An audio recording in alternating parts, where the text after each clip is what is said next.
Welcome everybody to our live stream. We're taking Blitz challenges here on lichess.org. I'm International Master William Paschall. Welcome to our regular subscribers. Astrobate. Welcome to the stream. I've got a challenge here. Ripun Bonsai. Bonsal. Ripunj. Ripunj Bonsal. Bonsai. Alright. Ready to get started. So he's challenging me with black? Or I'm black? I'm black? He's black. I'm black. That's not right, man. I'm gonna stop accepting these color-coded challenges where you're always white. Nobody else does that except for you.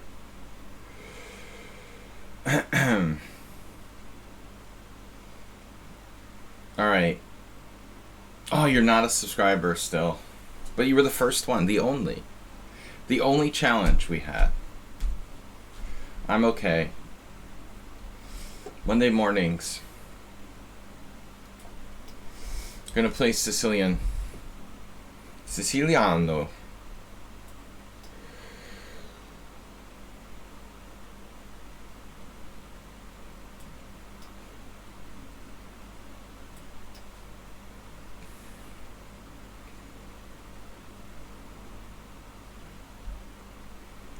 Astrobate, we're live. Welcome.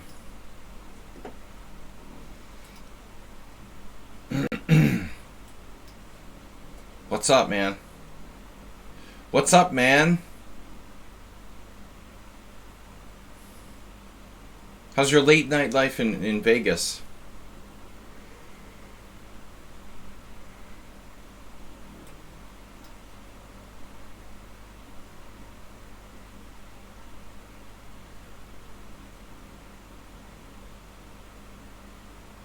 Bishop e2 is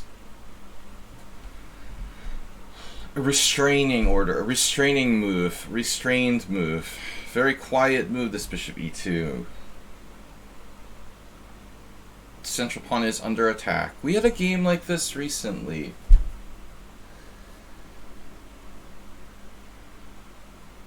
It didn't seem it was exactly the same. This looks good for black. Bishop e2 is a really bad move. I'm not sure that bishop e3 is the best. I think, like, technically the best move is bishop e3, or rather bishop d3, not bishop e3. Bishop d3. Kind of a weird move. Like, it's obstructed by its own pawns, but it is sometimes played in the Khan e6 base Sicilians.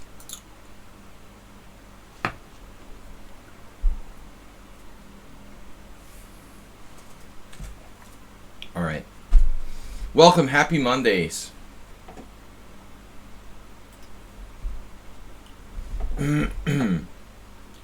Happy Monday, everybody. It's early, 11 a.m. here. It's 4 in central United States, 5 in the East Coast, 3 a.m. in Pacific, no, 3 a.m. Mountain Time. So it's 2. That's not right. That's not right. It should be 8 hours earlier. So it's 3 a.m. Pacific. Yeah, he's here. What is the time in India? Didn't you say 5 hours? Is that right? Is it 4 in the afternoon? Didn't someone say 5 hours ahead?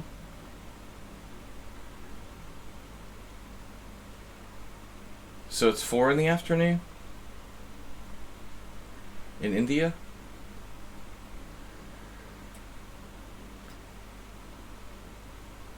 Two a.m. How could it be 2 a.m. in Pacific?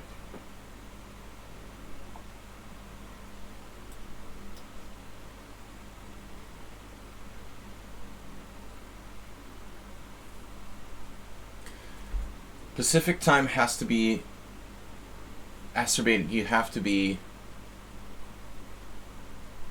Oh, you're right. Yeah, I'm crazy.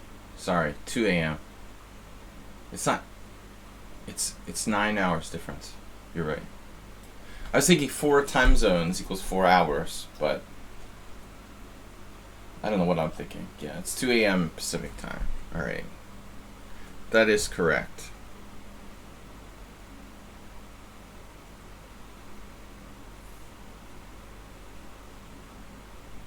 Something to do with the sun. Black has a very good position here. Mucho gusto. I like it. But there are different options how we can play this.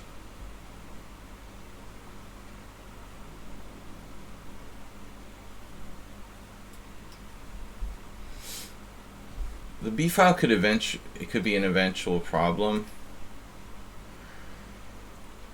I was thinking about E5, but it's kind of weakening.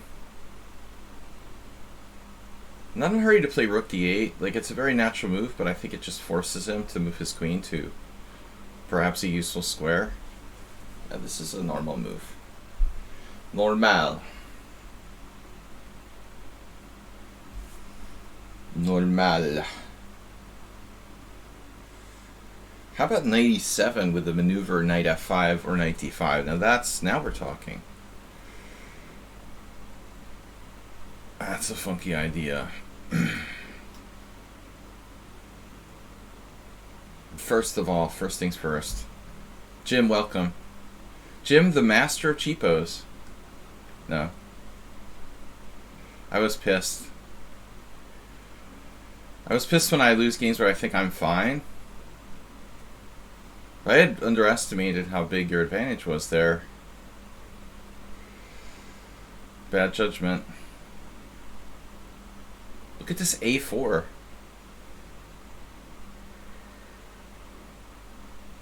BFD. Pissed at myself. Playing like crap. He just plays A5, just doesn't care. Free pawn.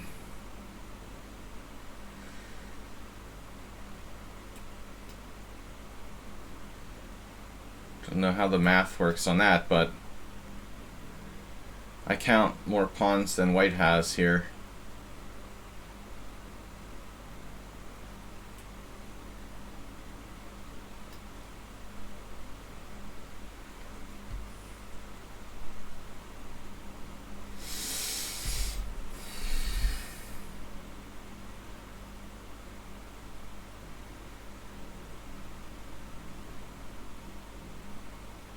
I underestimated that. I mean, I realized like you had compensation, but it seemed unfair to me that you could be better.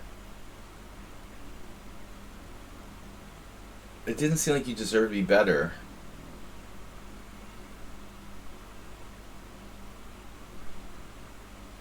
After you sacrificed that pawn. And I feel like I was a sucker for playing Queen H4. And I walked right into that exchange sack. I mean, that's even dumber than the other moves I did.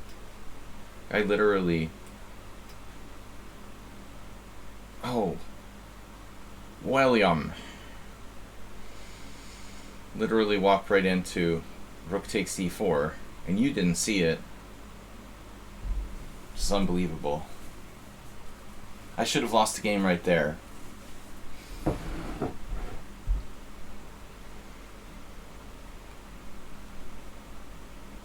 So that was my simul game with Jim, where I lost. One of my 3 losses. Sloppy game by both sides. Yeah, the Queen H4, I thought, okay, what can possibly be bad about like getting that bishop out of my face, you know? I mean, I'm facing these stupid, like, menacing threats on the back, and I figured that can only help my cause. And it's actually a mistake.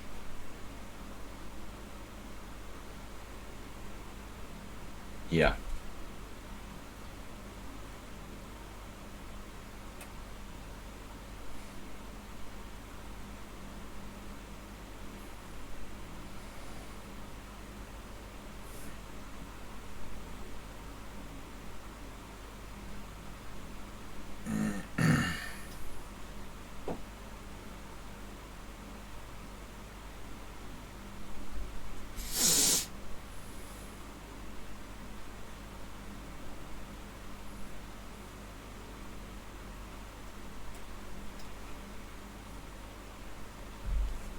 You like open games. You're one of the people who, like me,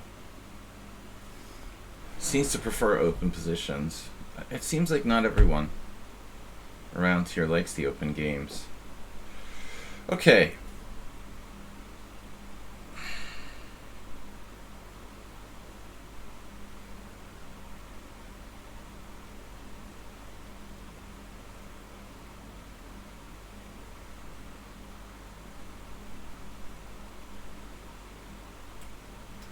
I'm gonna play this conservatively. He's just like Mr. Vacuum. The master of the Hoover.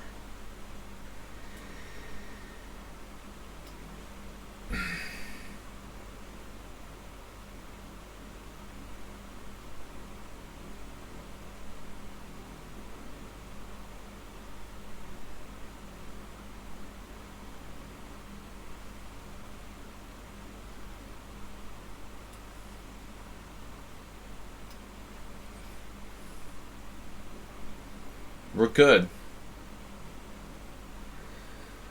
I don't want to trade queens. There's a theoretical draw if I trade queens here. That is not interesting.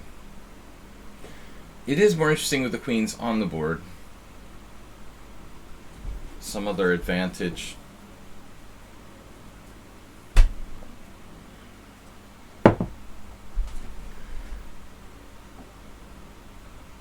Oh no. Another tactic that doesn't work.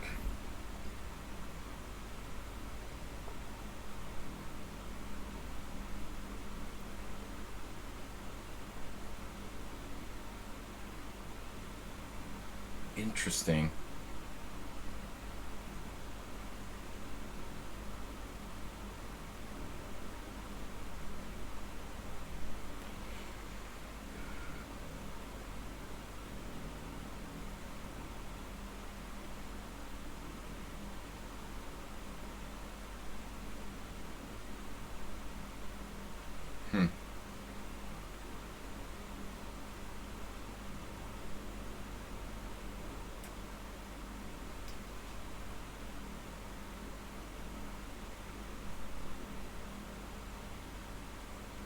Believable 1800 lichess rating.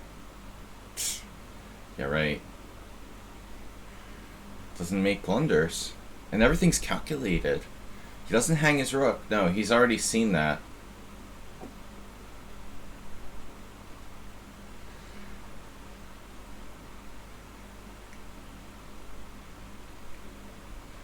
Don't want to trade queens here, no matter what you do.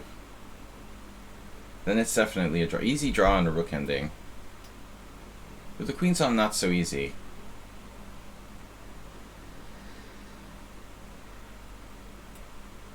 Oh. Right.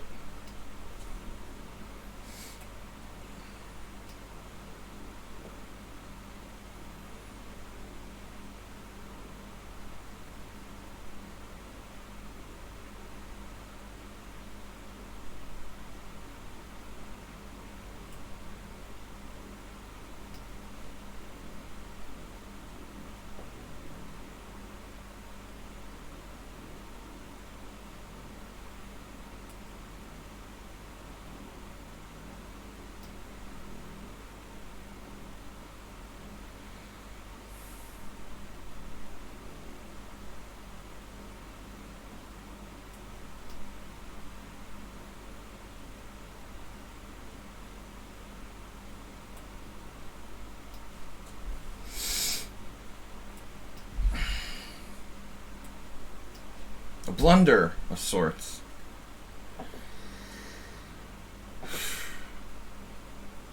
Oh man.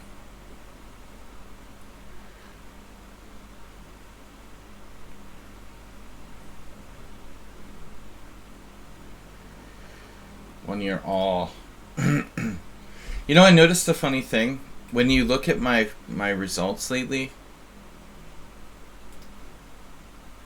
it's a Ukrainian flag there. Look. Just yellow and blue. Weird, huh? Is that weird? You do like my last month's results? It comes out as a sort of Ukrainian flag. I think that's definitely pretty strange. Coincidence? I think not. Alright. Oh, Boko to Inferno gifts you the patron wing. Dude, where did all these challenges come from? Whoa. Alright, I'm going to take challenges from those who are subscribers first, which means Jim and Heroku and Sumahair. If you are a subscriber, if you're a subscriber, let me know. There may be gift subs that we got that I don't realize people are subscribers, so please tell me if you are and you want to play. No, it's funny, like, that only just... I just noticed this.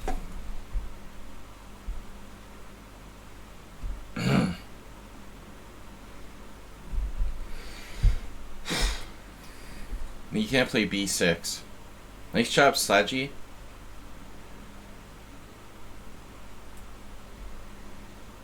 Well, I stopped supporting lichess when they told me that I should use a modern browser. They were rude to me. But I've been gifted the Patreon wings. Those computer programmers tend to get kind of snotty. Coders, they prefer to be called. They tend to get a little arrogant and snotty at times. Jim going straight. He's going straight to the Pierts on me.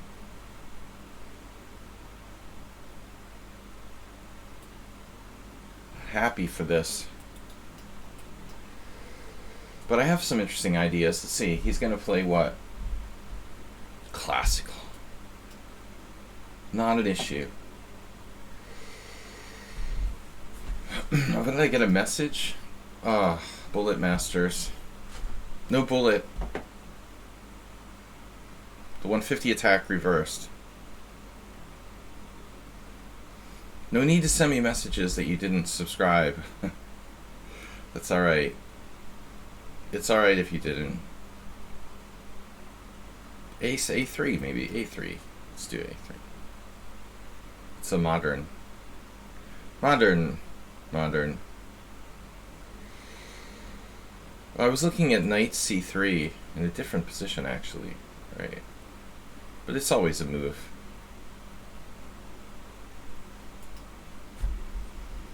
B4. I don't know. Yeah, what's up with that? What's wrong with B4?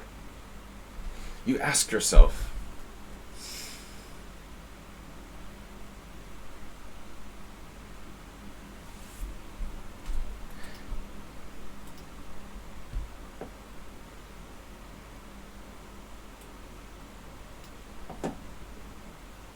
Did we play this before?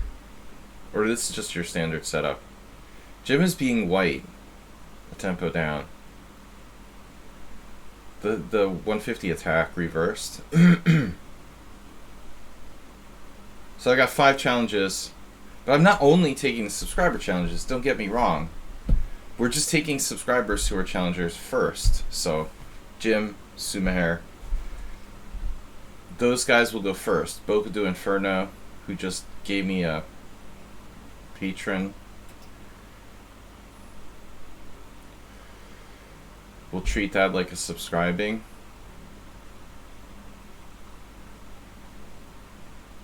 Just don't give me more time. Don't need more time. I like the time, you know, running out, so it forces me to make my move. Jim has sacrificed a pawn. For the team. Take one for the team. Every game he's sacrificing a pawn. Take it for the team. Be the ball.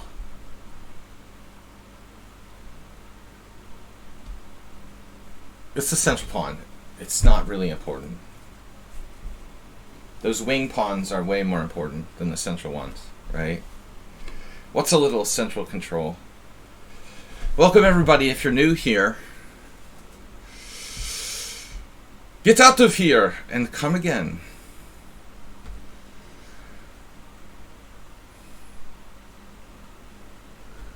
I miss Apu from The Simpsons.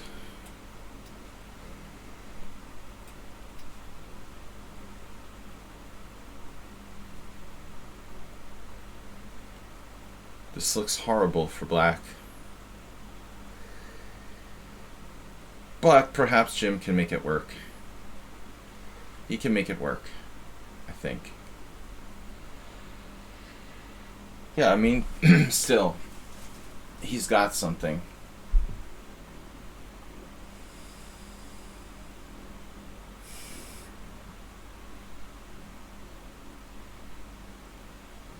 What is there to even think about here? You have that or that, you know. You're not going to take the pawn on b5. I mean, you either play bishop h3 or h5. That's it. Anybody knows that. Clearly, those are your only moves.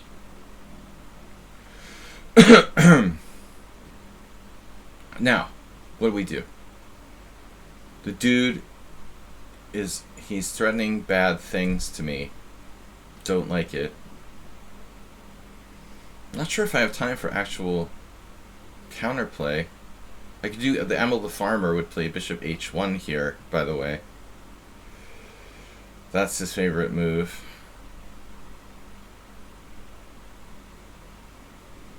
Interesting idea.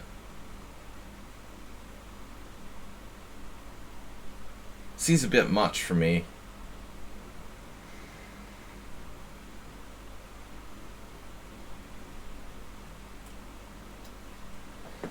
Jim and I have a code name. A friend of mine is a Dragon Benoni player. And he's like 200 points underrated. We call him the rating point farmer. He always sacrifices the exchange unsoundly. Like bishop h1 would be automatic in that position. Yes, this is what I was afraid of.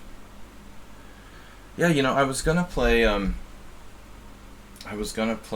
this differently, but I'm having regret. Buyer's remorse.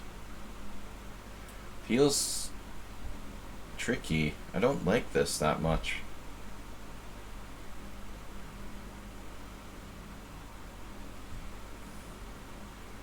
He's got a real sort of attack here.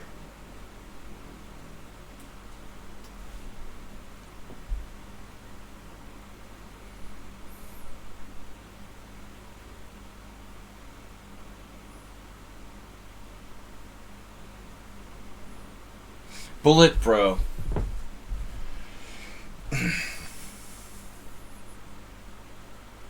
Good thing my queen's not trapped by bishop g4 or something. I'm not looking for that move, you know. I'm trying to play queen takes d5. h4, queen takes d5. H takes g. That looks like a good line. Rook h6. Master. Master, surely you jest.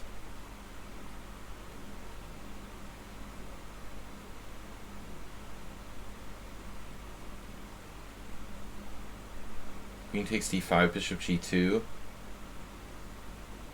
He's trying to like double up on the h file. I have knight c3 though. That actually looks pretty good. To keep my eye on bishop g4.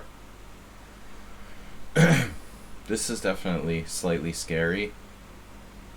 But again, I have knight takes d5.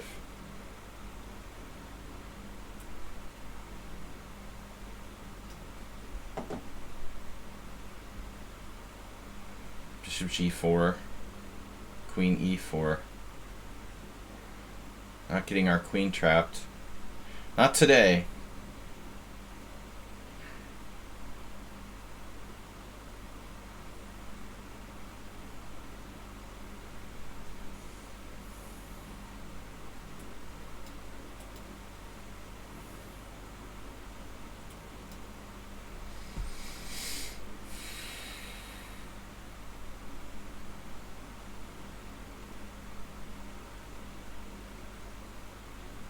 But let me understand this again.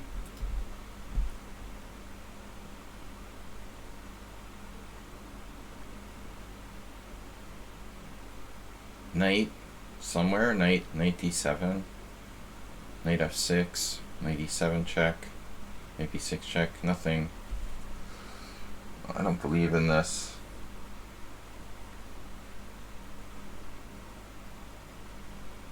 Knight f6.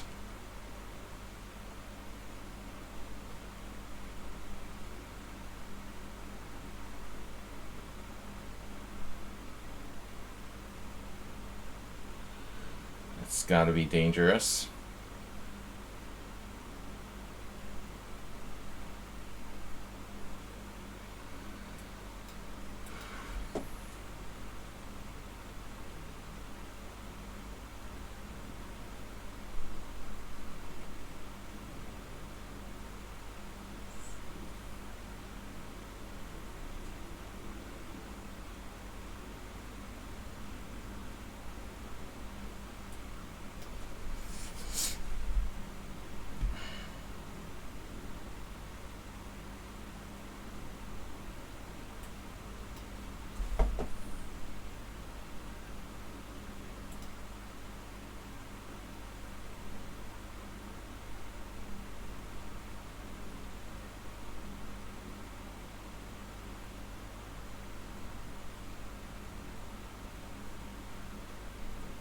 Captain Caveman.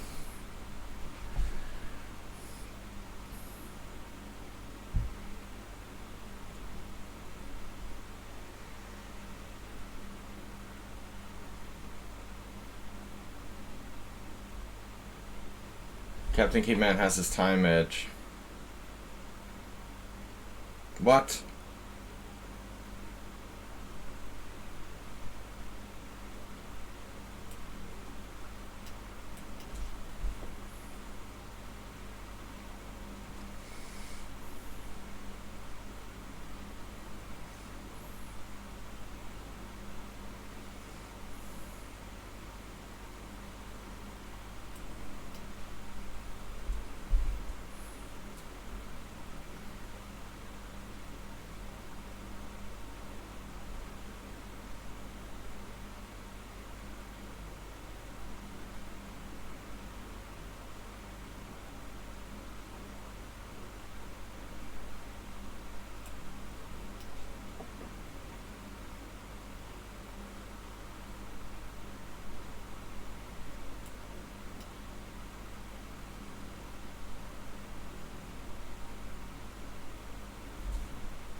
He lost on time. I mean, I don't know. He does that just sometimes to be nice to me.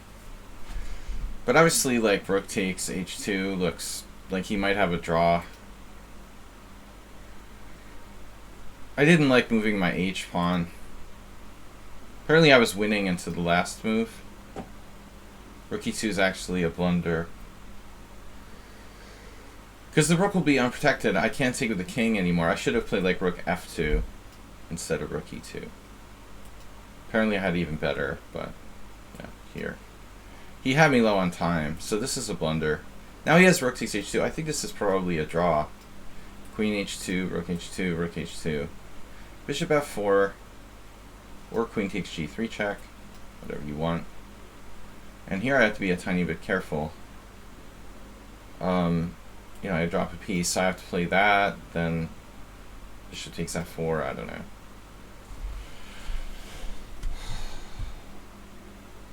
Looks like I might drop some pawns here. Rook takes, queen e1 check, king g2, queen e3, and I gotta be really careful here. Check, rook f2. And that's probably a draw, like, objectively. So Jim, you got me in bad time pressure.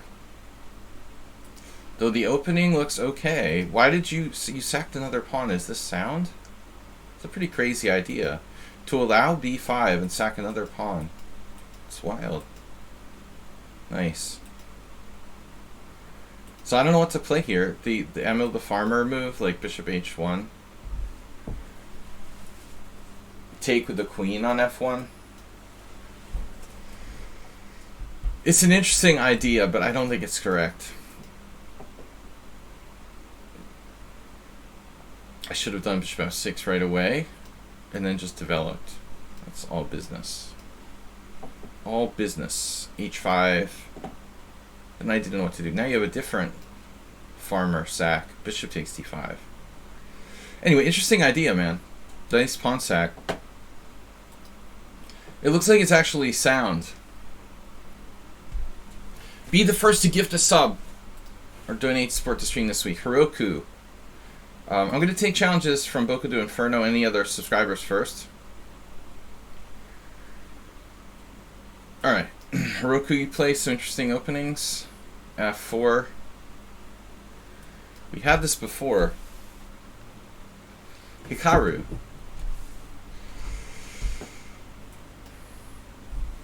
Somebody like dropped their queen here. Dropped their queen. Dropped the game, I mean, with pawn takes pawn. Obviously you can't play pawn takes e5. This is an interesting line. He did it. I don't believe it. See, this is why I play this. No, you can't take on e5. It's the king's gambit, dude.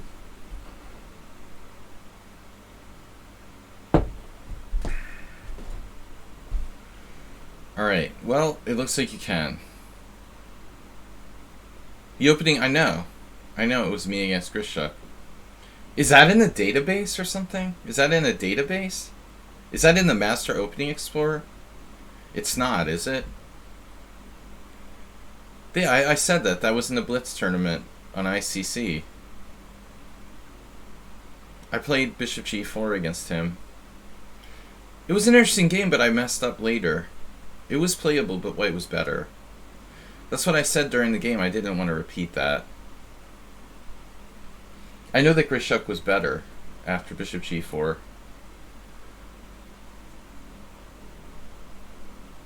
But I think, you know, objectively, after A5, you have to have something else, like C5 or something. So this is actually playable for white. Wow. I don't think it looks good. No. It's not playable. I'm a little bit not awake yet. It's the bone cloud. The bone. This is the bone cloud. Modified bone cloud. I feel like the modified bone cloud is not good, friend. See, I could like stare at a forced win in like 3 moves for 5 minutes and not see it. That's Monday morning.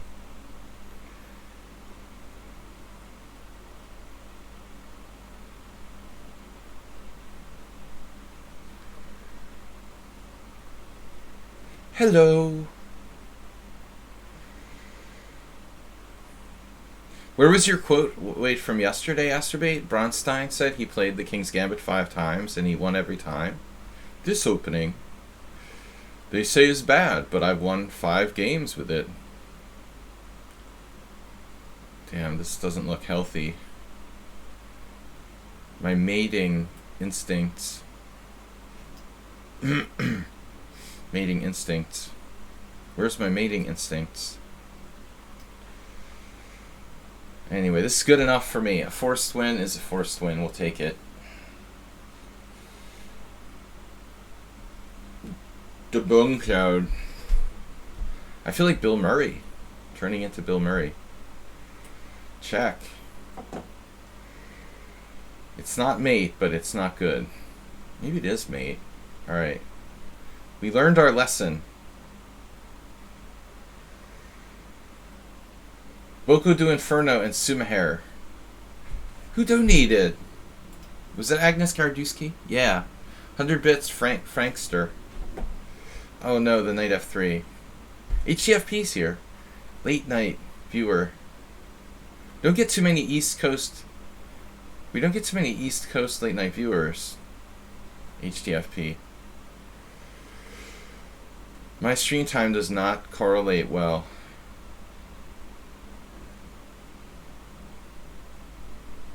Knight f3. It's a tough move.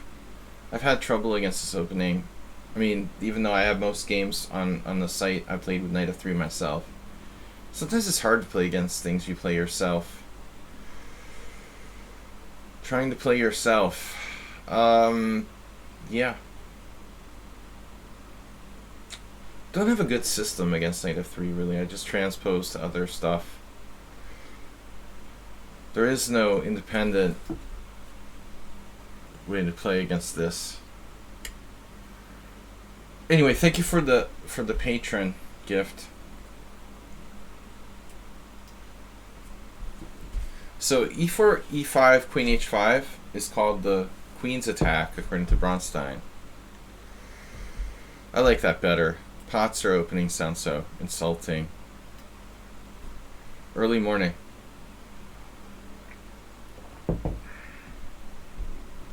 I once had this guy a few years ago who insisted on the only way he could do lessons was that I would meet him really early in the morning. So I was doing chess lessons at like 6:30 a.m. That's that was really ridiculous. I was like, oh God, I have to wake up. Yes, this variation has been plaguing me. The best move against the Rosslimo is probably g6 or e6.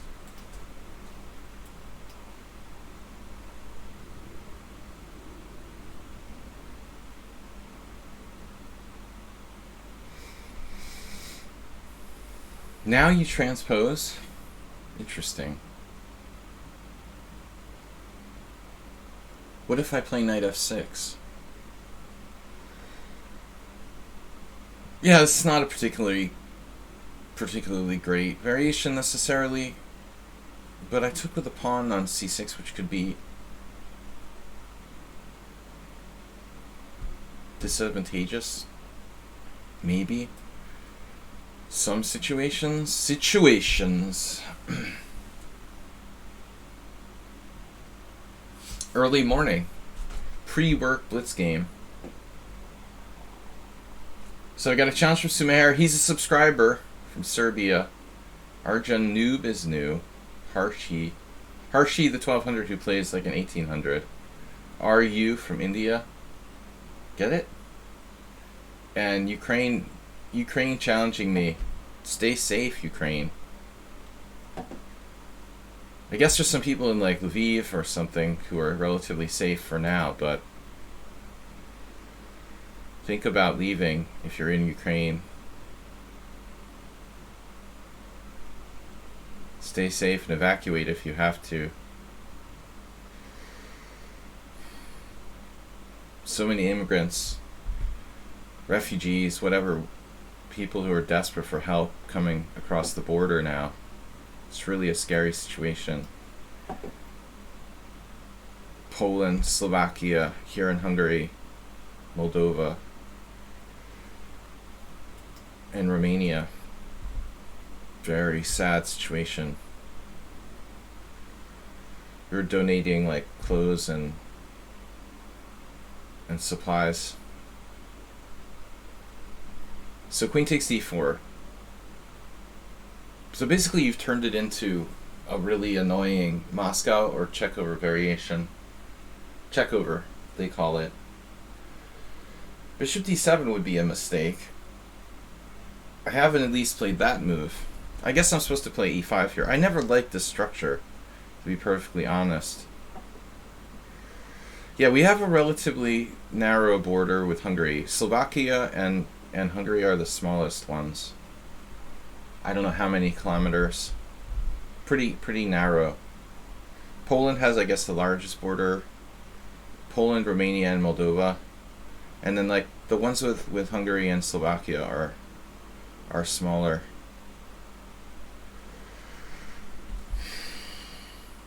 But there's a lot of Hungarian Ukrainians, you know, people who are mixed. They speak both, like a lot of them speak both Hungarian and Romanian. I mean Hungarian and Ukrainian. No, anytime you have two countries bordering each other, there'll be, you know, people who are kind of like half Ukrainian, half Hungarian, what to call it.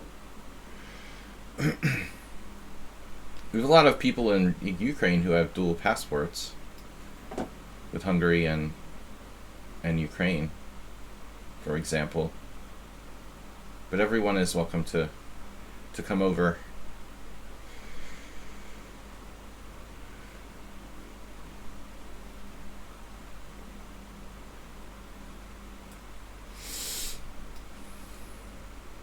Come on over. The water's fine. Wow. Alright. Don't give me more time, remember. That's a no-no.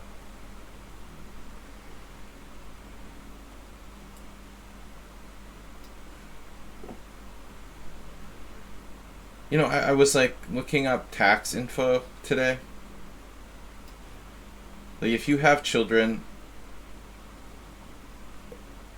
that are Canadian or Mexican, then you can claim them as dependents on your taxes. But other countries not. That seems unfair, you know. Why should people who have children in Mexico and Canada, American citizens who have children who are Mexican or Canadian citizens, be any different than any other country in the world? Like, that's total bullshit. Sorry. That just doesn't make sense. I have to pay a lot of taxes, and I don't get to claim my kids on my tax form as dependents because they're not U.S. citizens or residents. Anyway, I'm just crying about my own personal issues. Nothing important. Wow, knight g5.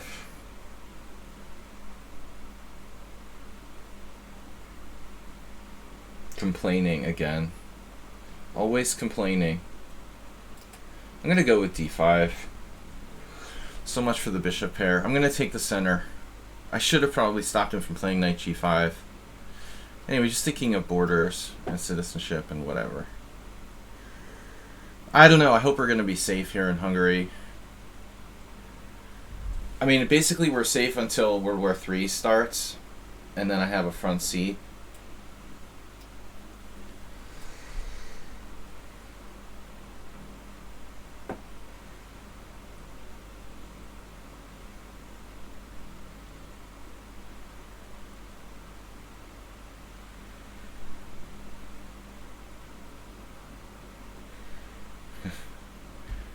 No, that's cancel culture, Asterbate. No, I don't think so. But I do think that the athletes should be banned. I'm not going to watch the... I do not advocate the FIDE Grand Prix and going on in Belgrade with all those Russian players. Sorry. I don't support that. Nobody's going to institute a no-fly zone, Bijak. I mean, the guy he's desperate. I mean, of course he would like a no-fly zone, but that's not going to happen. Nobody's down with that. Anyway, I didn't want to have a big talk about the war in Ukraine. It's the only thing that we see all day long, 24/7. But talking about it from the sporting perspective, I think that the Russian players should be banned. Just pretending that you're not from Russia anymore is kind of bullshit. It's one thing if you're not living in Russia anymore, fine, you know. But if you're like a citizen of the Soviet Union or whatever it is now.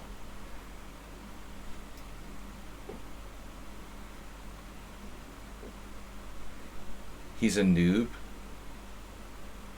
Repon why? Even the cool Russian players. Yeah, man, I mean, you gotta make a point. It doesn't matter, you know. It's not about punishing them individually. It's you gotta make statement to the whole, you know. There are no exceptions. In any sports, they should not be allowed. Chess is just... I'm not talking about just chess. What is the point? Never mind, forget it. The point isn't is not burying your head under the sand and pretending nothing's happening. That's the point. It's completely okay. The doing nothing is maybe if there's enough disruption to Russia's comfort that they'll change course. Maybe the people will stand up at some point. I think that's the point. Look at this tactic. Knight takes. But again, I'm not here for a political debate. If you don't understand what the point is, it's not even worth talking about. Why is almost every major sport banned Russian players? Every company in the world. And now we're going to let them play in like international chess tournaments? Are you serious? That doesn't really make sense.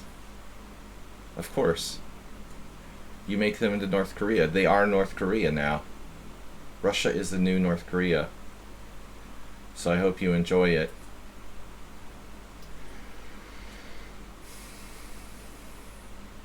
Some people will not agree with it, but we can't start World War III, so we'll do what we can do, non-violently as a protest. It's a form of non-violent protest, is what it is.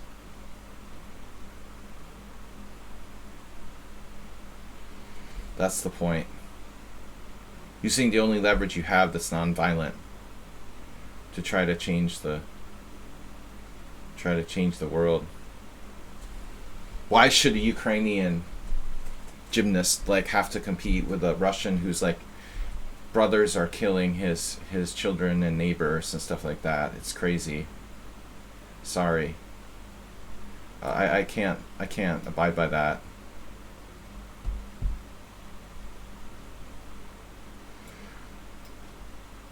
Maybe Peter Svidler isn't killing Ukrainians, but his third cousin is, somewhere in some Russian army unit. We're all kind of guilty, the whole world, for letting this happen. No one is totally innocent. Everyone hates the United States. I know that. But it doesn't change the facts of where we are. Bijak, I'm so bored of that Serbian argument, Honestly, you're talking about bombing in Serbia in the 90s, comparing that to the annihilation of an entire state and trying to act like that's even comparable is so disgusting, it's absurd. How about ethnic cleansing? I mean, it's just ridiculous. Murdering. I mean, we're going to pretend there's no ethnic cleansing of Albanians or something like that. It's just unbelievable. The opinions that I see from people. Oh, nothing happened here. Nothing to see here.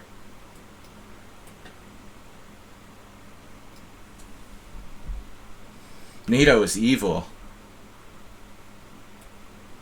It's ridiculous. The arguments that I've seen from my Serbian friends are just, it's absurd. You can't compare what happened with NATO bombing Belgrade. It's like a slap in the face. You're comparing a slap in the face to the mass murder of an entire country, which is about to happen now. Oh, brother, dude. There's no evidence of any ethnic cleansing. Seriously. That's no ethnic cleansing. You're watching Russian propaganda, dude, on the television. It's literally what you're watching. You believe Russian propaganda. That's absurd. That's what Vladimir Putin wants you to believe. That's absurd. It's totally absurd. I mean, dude, this is another reason why I will not support any tournaments in Belgrade. They're allies with the Russians. It's crazy. It's really sad.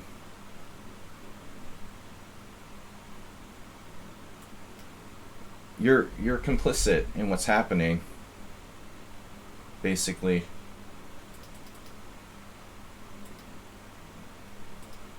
I mean, like, Serbians were like convicted of war crimes. I mean, this is crazy. Like, how can you compare bombings in Belgrade to the annihilation of an entire state? It's unbelievable. It's really absurd. I don't even know. I can't even abide by that. There's no way. You're comparing like a minor conflict to the destruction of an entire state. Not to mention the fact that the guy he's based his entire country on lies. Like, the entire Putin regime is based on lies. The whole start of the Chechenian war based on Putin, creating this conflict. Probably he's even complicit in the original the reason why they attacked Chechnya. Do you know about the history of that? I mean, seriously? Have you studied that? Why Putin is like president of Russia? How many people he's had murdered? The people he's had poisoned by radioactive material? Journalists murdered? You think that's okay? This will just continue, and he's as bad as Hitler. I mean, there's no way. It's crazy.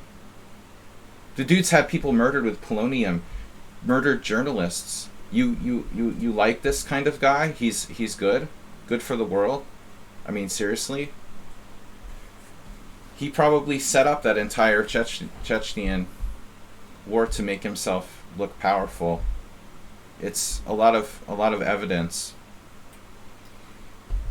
It's really, if you look back on the history of the last 20 years, I mean, actually even before that, we could see it. All the writing was on the wall. Putin is absolutely evil.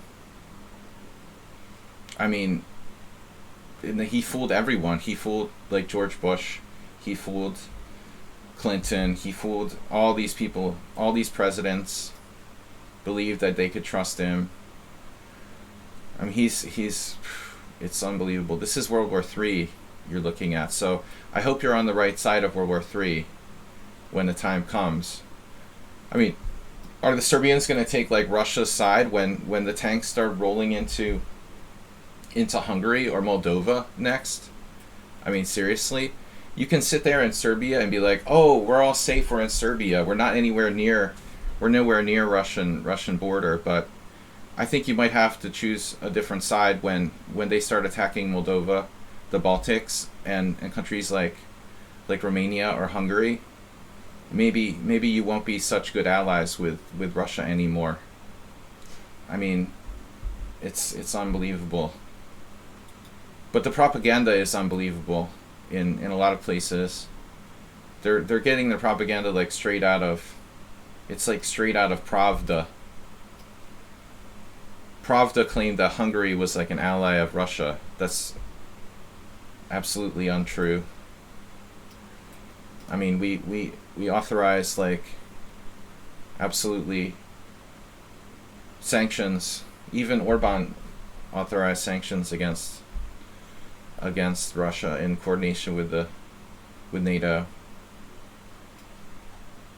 Russia's allies are like Serbia, Kazakhstan, Venezuela, Cuba, North Korea, and Mexico. Nice company there. The only normal country in that group is like Serbia. It's really insane. The rest of them are dictatorships. No, I'm just really upset about it.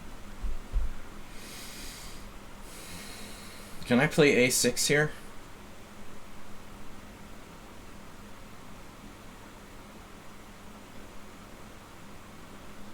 Yeah, seriously.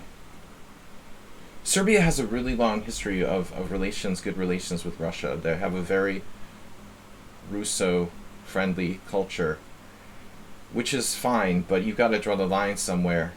This guy is a murderer, and he's a dictator, and he's going to try to start World War III. Like, I really didn't think there could be a World War III, but he's totally unhinged. I mean, this has gotten out of control. I'm just making the point that, like, if you're on the border with Russia, if you're like Moldova, Romania, or Hungary, or Poland, you're looking at maybe Russian tanks being on your border in the next month or so. Whereas if you're like in Serbia, you're insulated. You're not even close to the Russian border. So, you're not worried about, like, getting taken over yet. First, he has to eat his way through all those countries in between. If there's a World War III, it's no big deal, But when you're on the border, I think it's you view things a little differently. And there's a lot of propaganda in Serbia. Pro-Russian propaganda. Much stronger than here or anywhere else. I mean, this is a scary situation. I think Moldova will be next. Yesterday, the U.S. Secretary of State was in Moldova, which is not a NATO state. So Putin can just, like, roll into Moldova. And if you live in Romania, you're basically, like, terrified at this point.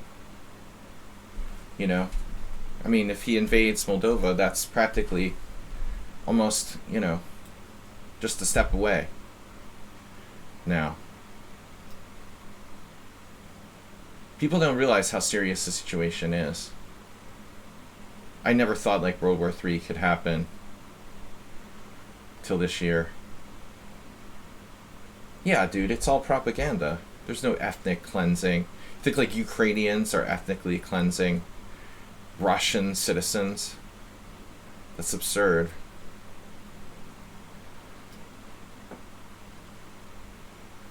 Where in the world would that happen? You gotta be kidding me.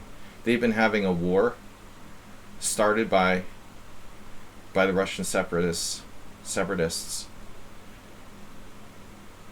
It's all propaganda. Everything's propaganda. He started the war in Chechnya 20 years ago. When was it? In 99 or I don't know. The second war in Chechnya, based on lies. So he could come to power. It's in the same playbook all the time.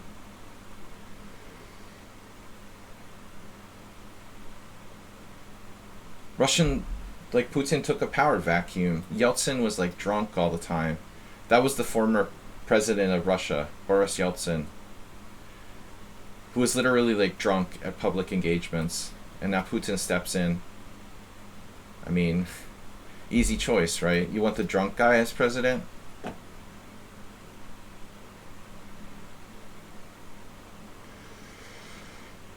It's a crazy situation. But Putin seems to have lost his mind, He seems to have no fear of anything. I don't know. You would expect, like, Cuba and Venezuela and Syria to take his side. And China to remain. China, India will be neutral to some degree. And you have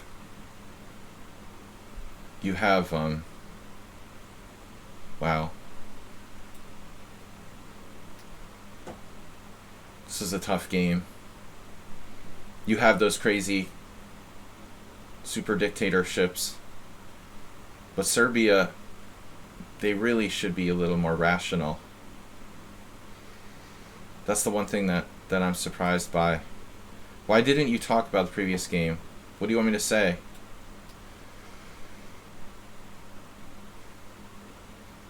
The one I lost? Why? What is there to talk about it? I got angry and started focusing on politics. I lost my concentration for the most part. What else is there to say, man?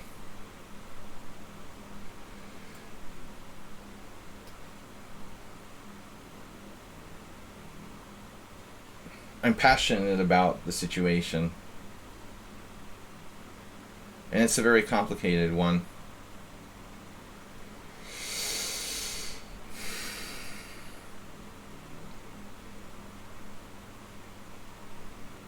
But honestly, what can I say about the previous game, Ripun? The guy played really well. He should resign. Why? You've resigned, like, are you kidding me? You're telling him to resign? You of all people that used to play out all kinds of, like, ridiculous positions. He has two connected pass pawns on the outside. Why would he resign here? That's crazy.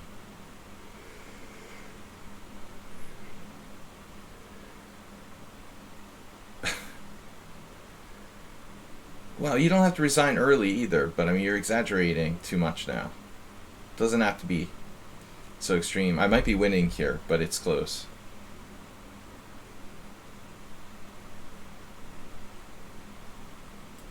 Ukraine was really a fundamental part of Russia, what? Like, whatever, you know, but there's no excuse. If you want to negotiate, or, you know, this is the 21st century. Don't invade and destroy countries, killing millions of people.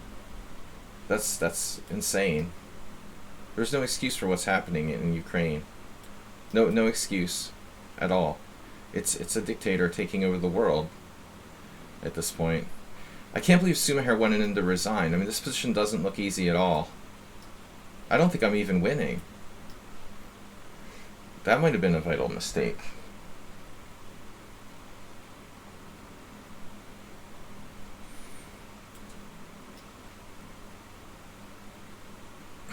Is it possible to win? I don't think so.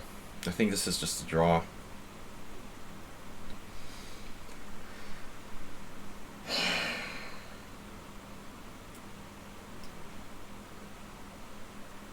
Maybe there's a chance. No, I don't think you're offering an excuse. Now he blundered, though. I didn't take it like that. I didn't want to start an impassioned speech about Ukraine. Anyway. Man, that's a blunder. Maybe it's still a draw.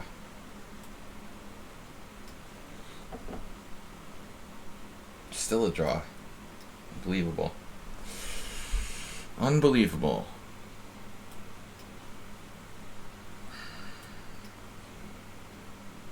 Now, the worst part is that if he queens on b8, it's with check. Maybe that doesn't matter. Alright. Oh, he's losing anyway, because he doesn't have opposition. Yeah, I'm crazy. I could just walk in there. Oh, that was easy.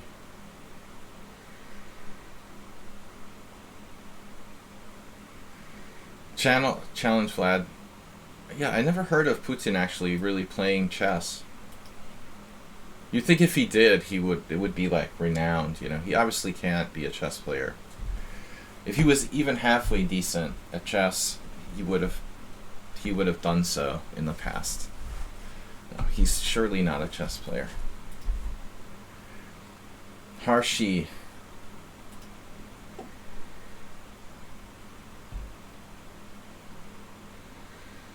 No, I thought I was a draw even at the end. Yeah, I mean, Repun claiming that you should resign is like crazy.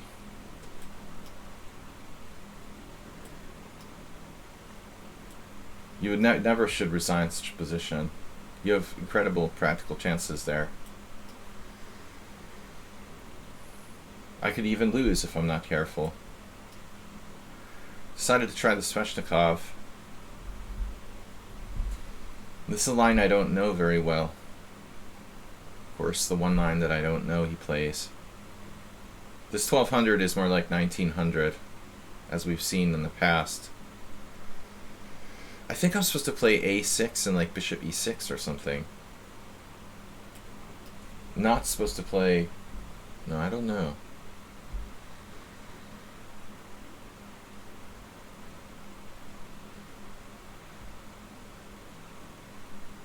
Yeah, no, you had h takes g4 check, right? H takes g4 check, h takes g4. It had to be a draw. It had to be a draw. Of course it's a draw.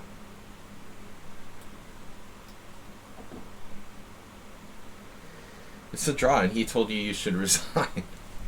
There's no way you should resign. I have the feeling that I was winning, maybe, earlier.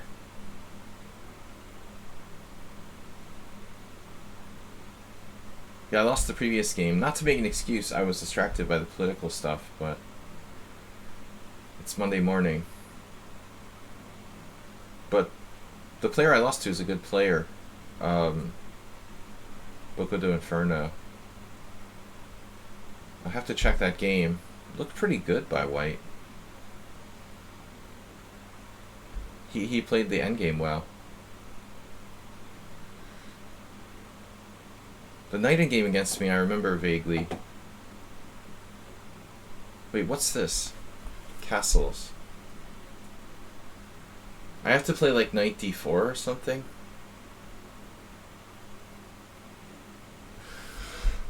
I remember a friend of mine, Jonathan Yedidia,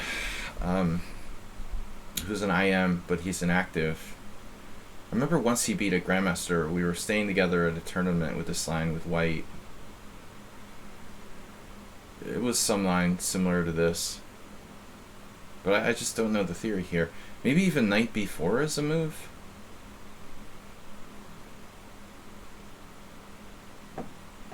It's all a battle of d5. I think knight d4, yeah, that's what I was thinking too. Not really sure what the plan is, though. Like, okay, you interrupt his attack on d6, but what's my... I guess just rook c8 is the idea.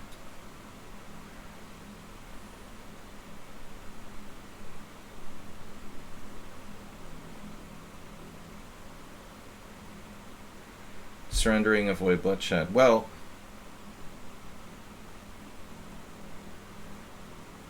surrendering is always an option.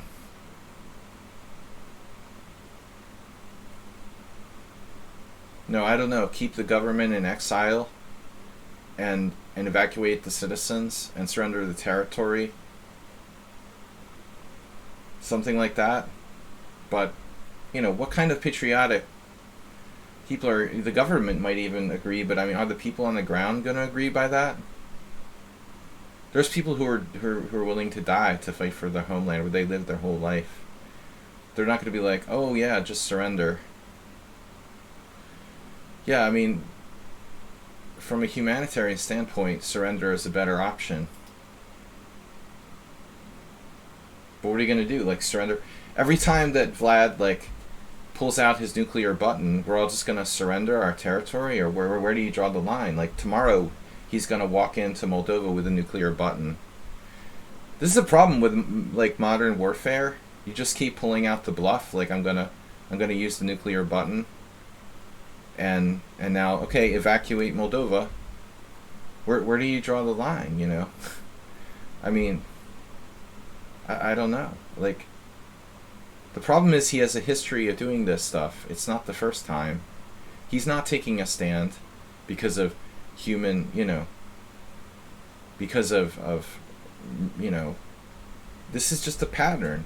I mean, many times. Starting with Chechnya. I mean, seriously, if you surrender, that's fine. You know, if it was an isolated incident.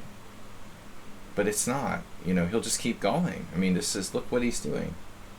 This is basically World War III. Kasparov wrote an op-ed the other day that said it's the, you know, the first stage of World War III. And I think he's right. Whether it will escalate or not, you know, isn't clear. You requested to join the team.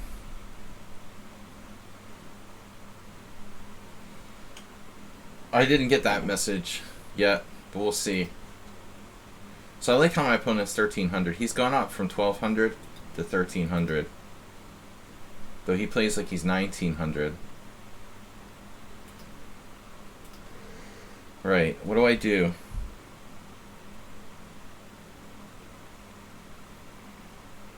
I never used to be like very political.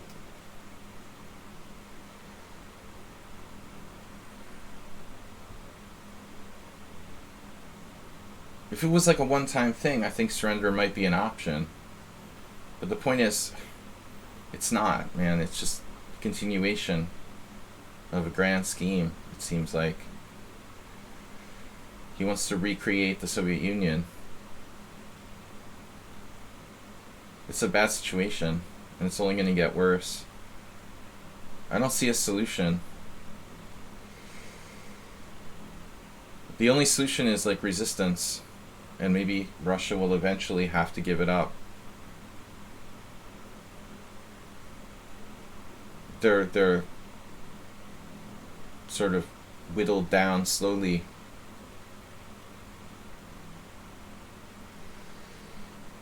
With the resources and stuff.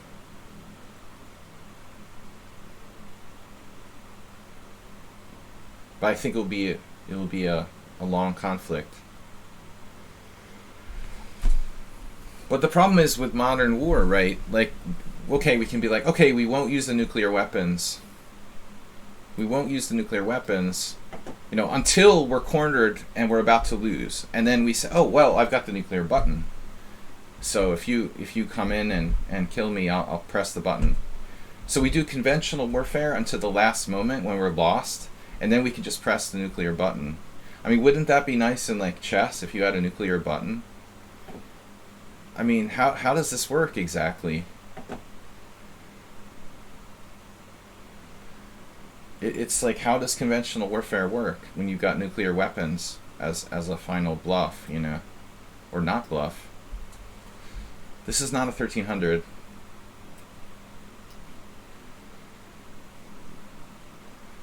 It's a problem, you know. The conventional warfare is all just like a sort of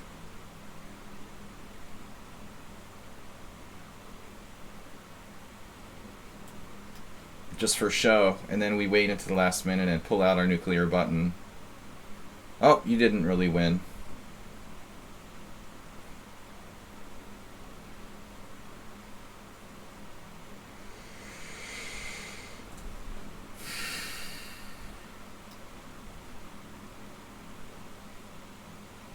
I'm trying to figure out this dude's deal, but it's hard to understand how you can be 1300. You can challenge. You may go to the bathroom.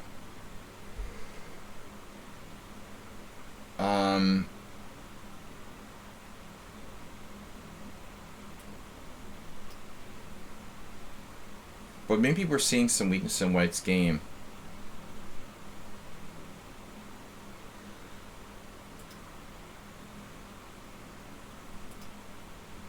I got 2 challenges. Everyone's welcome to challenge. You have to have 100 rated games. And...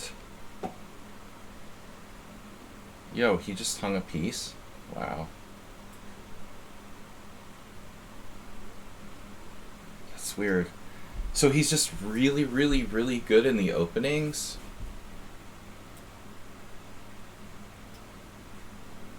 But he misses like mate in 1. Now this seems like a 1300. He just like gets mated on the back rank. Strangely inconsistent. Alright. UA. He's 2045 rapid. We'll play. Normally I wouldn't accept him. No challenges from Ukraine are refused.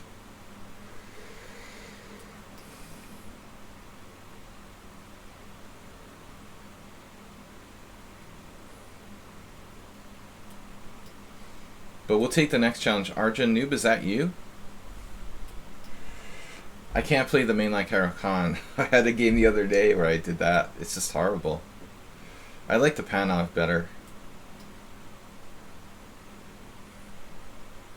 But no, Astrobate, we're not going to cancel culture Russian chess opening names or famous Russian chess players. That was the question that was asked by Astrobate, and then I got distracted. That's how I started this whole rant.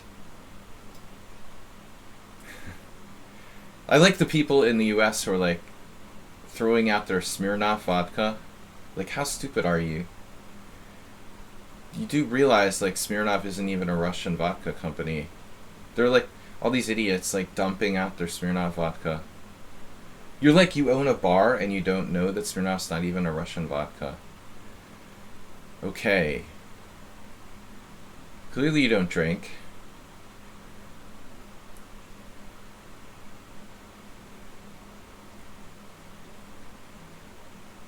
Bishop d7.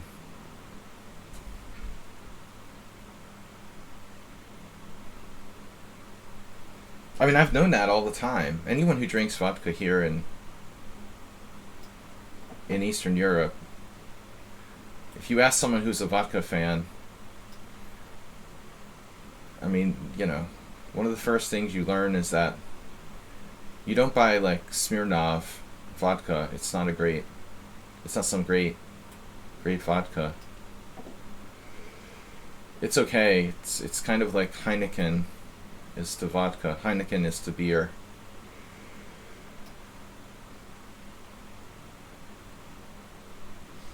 But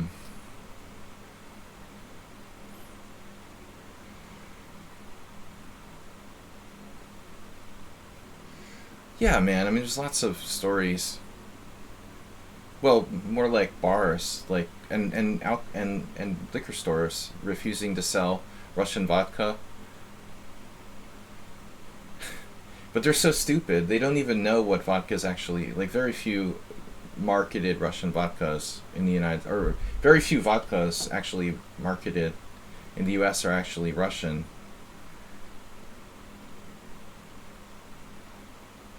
People are so stupid.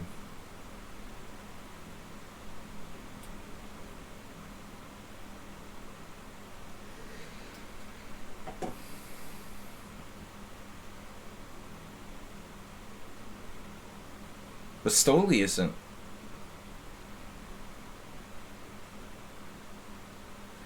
Maybe he proposes a take back. Stoli isn't Russian either. That's definitely not Russian. Stoli's like a totally Western company.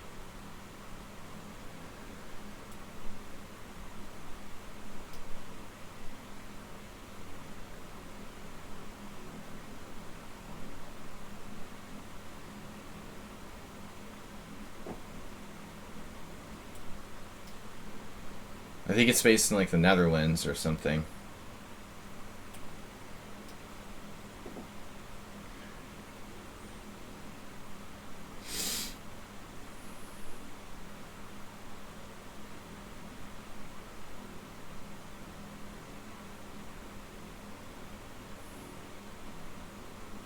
It's probably a Dutch company.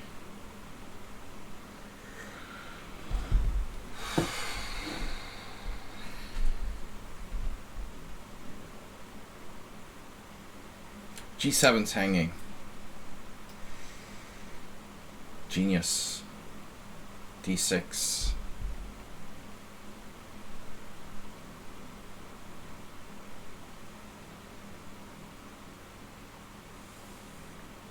Life is too short to drink bad vodka. You know, actually, I didn't drink vodka for 20 plus years because I got so drunk the first time. I was so sick in Moscow in 1990. I would never drink vodka for 20 years. It was like the time that I was like 5 years old in kindergarten. I drank a milk that it turned, and I couldn't drink milk. Because I drank this bad milk in kindergarten, I literally didn't drink another like milk. Another milk for like 4 years after that. I couldn't drink milk for 4 years. It was so gross. D6. Play for mate.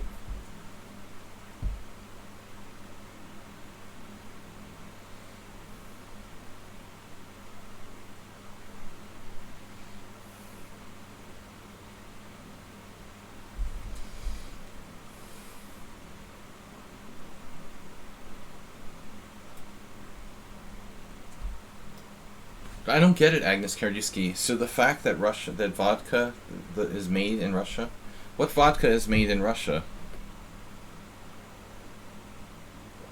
Russian Standard?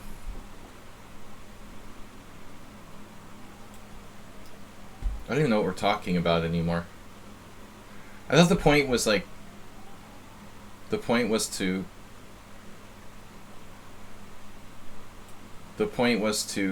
not buy products that were made there or produced by companies from that place, right? I don't know, Agnes Karajewski, if that's true. I thought I read the Soloknaya wasn't. We'll have to Google it.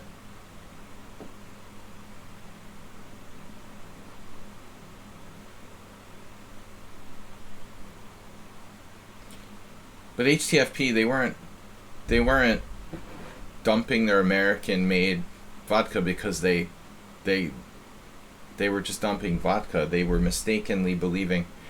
There's a lot of American bar owners who think that their American-made vodka was made in Russia, you know. That was the point. They renamed themselves Stoli, is my point. Alright. Uh-huh. Well, it's kind of like, you know, should we stop playing the Alyakin defense because Alyakin was Russian? I think that's taking cancel culture too far. If we start, like, banning vodka because it was traditionally created in Russia or something like that, you know, it's the most popular drink in Russia, so we won't drink it anymore. I think that's, like, going too far, you know. We'll stop playing chess because it's popular in Russia or something like that. But I don't know, we're getting confused now. That's my feeling anyway. Let's just ban things. Of course Alyakin died in France, man. He was totally not a good example.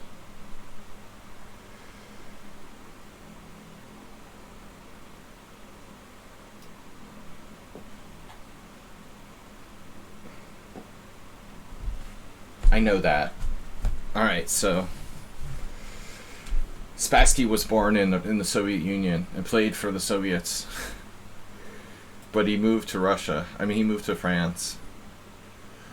Should we cancel Spassky too? Because he played against Fischer in the World Championship under a Russian flag. Where do you draw the line, this cancel culture stuff? Is kind of my question. No, I think like practical sanctions against companies that are working, you know, in Russia. That's the point, right? We're not trying to... I don't see the point in cancel culturing Russia. That's not the point.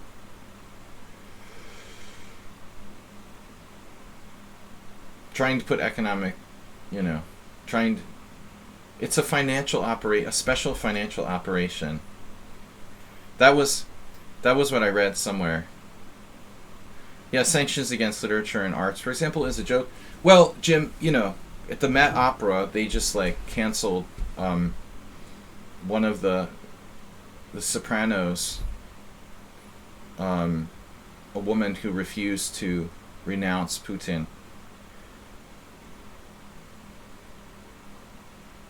I mean, I think that's a problem. That's no different. I don't know. You know, sports. If you have concrete people who refuse to renounce it, I don't think that she should be in the United States at all, you know, to perform while people are being murdered. No, of course not. Like banning Dostoevsky. Yeah, well, the Republicans would probably sign off on that. They're against cancel culture, but they want to ban, you know, Mouse, for example. Banning Dostoevsky. Anything. Solzhenitsyn. People that are vocally supporting this war should be banned. Probably all.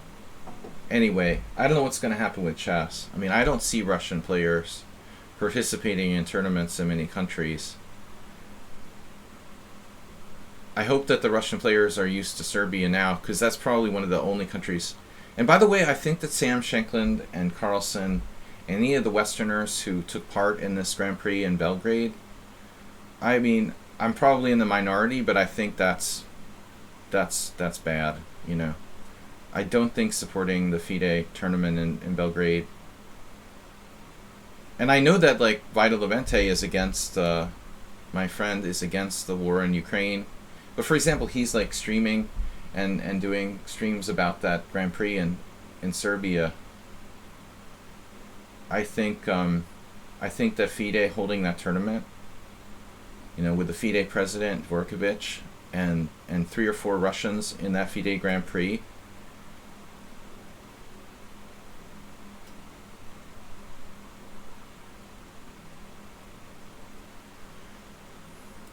Shanklin will probably get detained for having cannabis oil in his baggage, and it would serve him right, you know,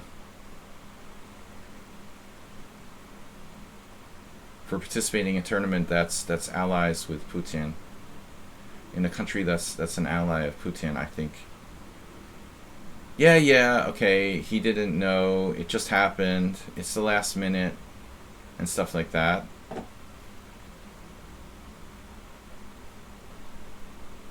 I'm just finding excuses not to like Shanklin. But I mean, Carlsen doesn't do anything. He has no statement whatsoever. FIDE is run by Russians.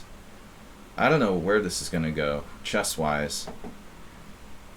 But man, this guy's rated 1,000. How can you be rated 1,000? In 11 games, he's rated 1,000. And he's playing like a master already. You have to be kidding me.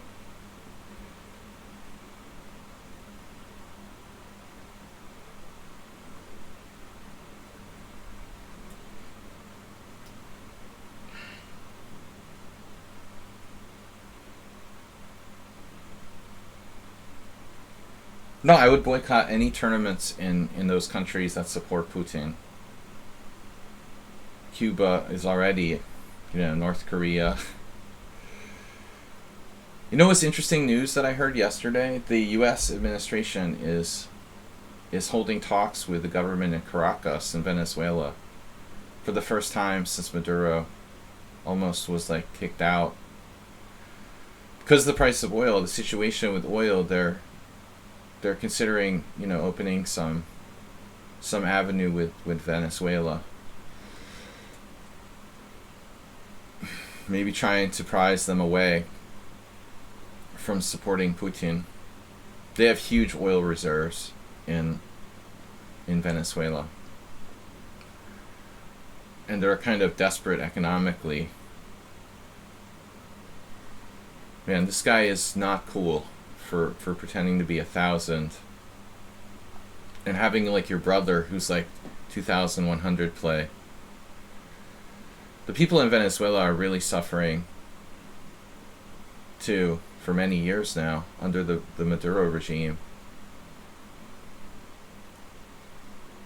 It's a horrible place with the current government in control there. Dude, this is not cool to pretend you're 1,000. I'm not happy about this guy. He's playing like Ivanchuk with white, positionally rated 1,000.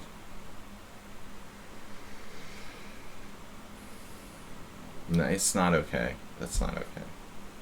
That's very bad. Very bad to play like Ivanchuk when you're rated 1,000. Please don't do that. We know that it's not right. Look at the positional play by white. If you do that, I will not play with you anymore.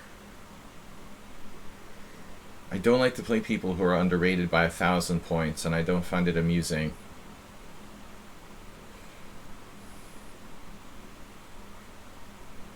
Yeah, I know, it's a kid. His cousin Vinny is playing on the account now, who's rated like 1,950. It's absurd. This is definitely a 1,900, 2,000 player playing the white pieces.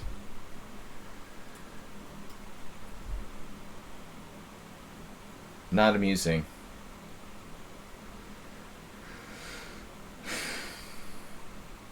I am not amused by this kind of nonsense. Sir.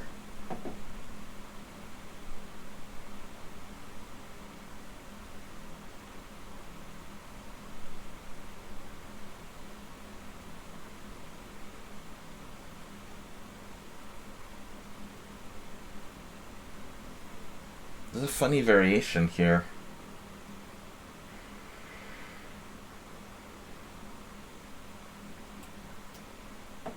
See how his calculation is. Sir. Nice calculation, sir. 1006. Get banned for rating manipulation. See, this, I shouldn't have taken this challenge. I took the Ukrainian guy's challenge because he's from Ukraine. And, you know, but this guy with 11 games, I shouldn't have taken the challenge. It's my fault. But 1000s who play like 2000s are banned. It's not amusing.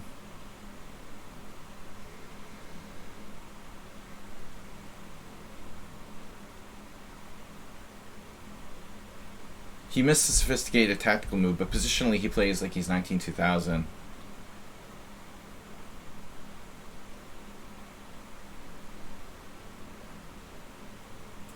But it's like, after all the abuses and the horrible situation in Venezuela, now we're going to turn around and be like, oh, Venezuela, will you please? Oh, we're sorry. You're not that bad compared to murderous Putin. Now we're willing to consider, you know, dealing with you. It's kind of pathetic. That's how desperate the West is now. We have to consider dealing with people like Maduro, because he makes Putin look good, like, relatively. Look at this guy. He's relatively not that bad compared to Putin, would be the hot take on it. Alright, you're banned. Banned for being 1000 who plays like 2000. Blocked. Very suspicious.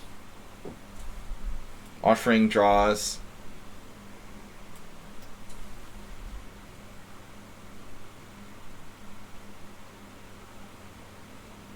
This is sickening.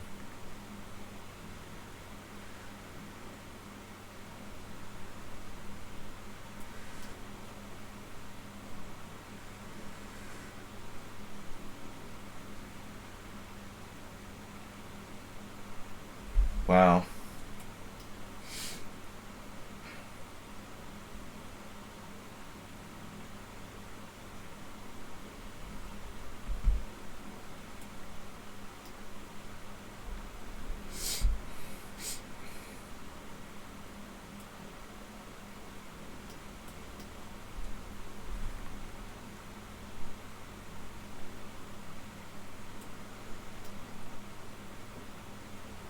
Maybe he's even using an engine, actually. You get that feeling.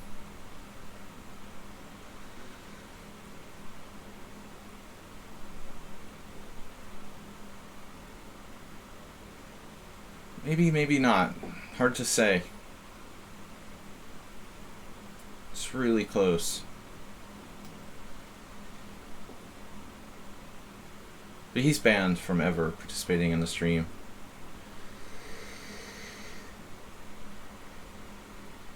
Look at that move.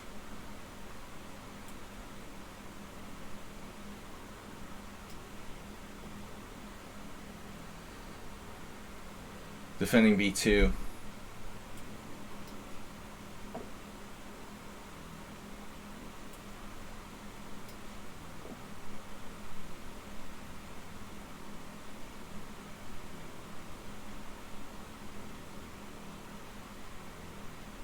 This is like one of the most embarrassing challenges ever.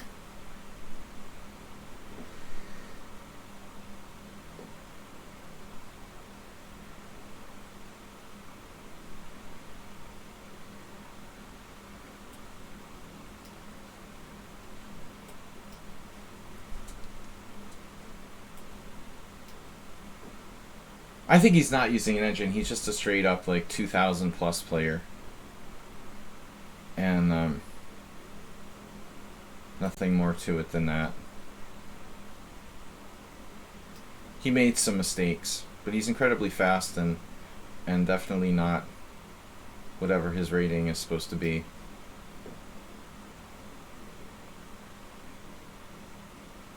It's just embarrassing that you would cheat like that.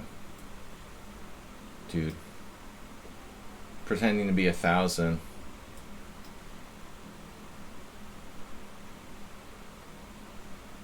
Defending like a god.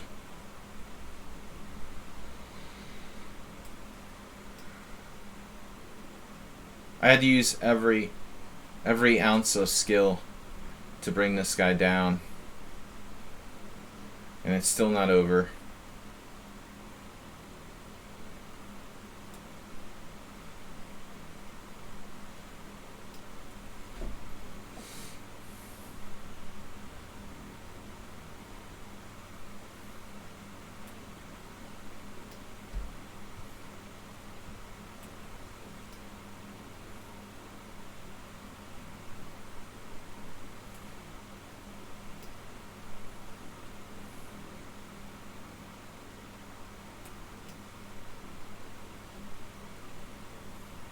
It doesn't matter. I mean, the point is,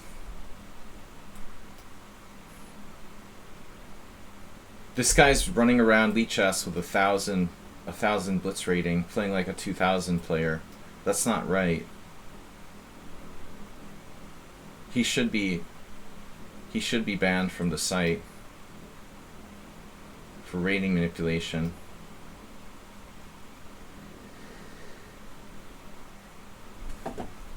Anyway, he's blocked now. Whoa, 2476?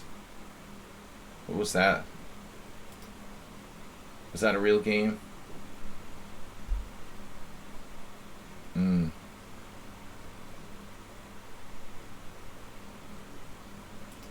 What was this?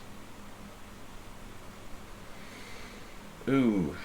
0 mistakes, 0 blunders, 26 CPL. Yeah. I don't think so. Alright. We'll play this guy again. Yeah, that's not happening. No, that's enough 1,000s for that play like Grandmasters. Thanks. I'll pass on the additional 1,000s that are rated 2,500. I've had enough for today.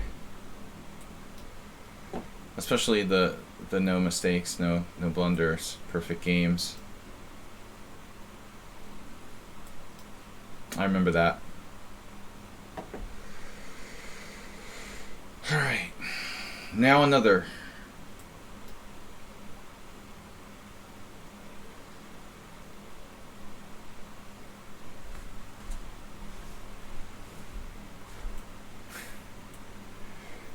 We've got the other side. Now he should play pawn takes pawn.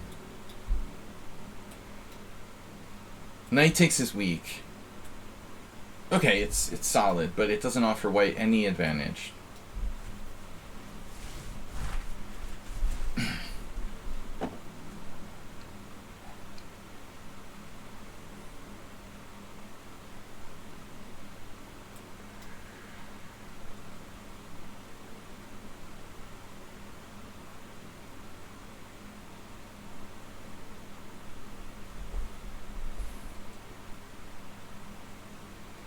Rook c1 is interesting.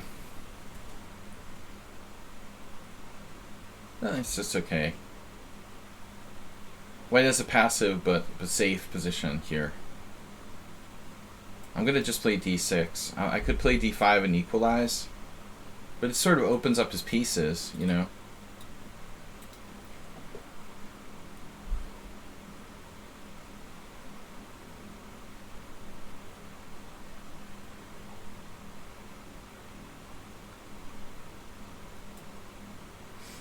Astrobate, what would you do? A6 when in doubt.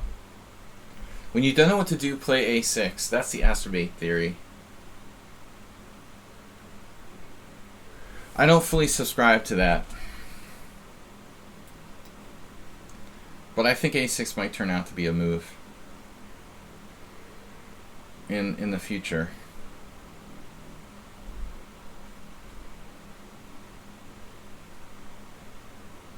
The future is happening now here at Muppet Labs. The future is being made today. There it is. I learned everything I know from Masturbate. Yeah, that's an old one though. He hasn't done his Masturbate. That's from like a few years ago. We haven't seen a lot of Rook A7s from Masturbate. That's a good memory. Guven Kurt. Very good memory.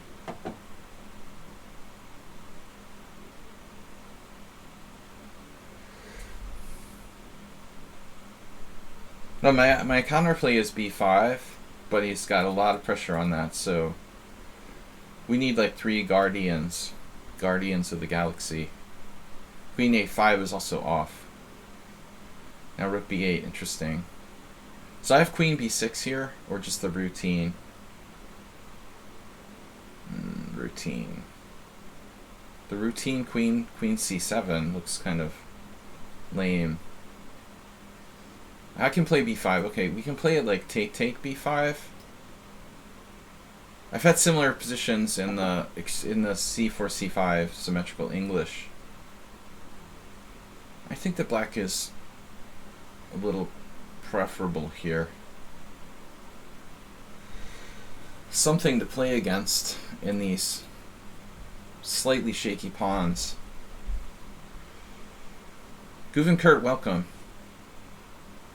Prime Gaming.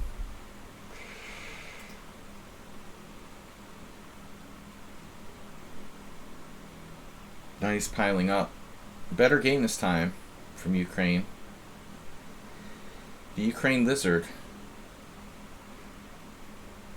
Looks like Lizard Nick. He's playing a better game this time. Go with hanging pawns. b6 is under pressure. He's got this. So I almost have to take here. The blizzard. Bishop g4 is interesting. Queen b6 is interesting. Queen b6. That's the secret move. That's a nice move. That's a nice move. Attacking his d4 pawn. Maneuvering. And the sneaky trap. Oops, I hung my pawn.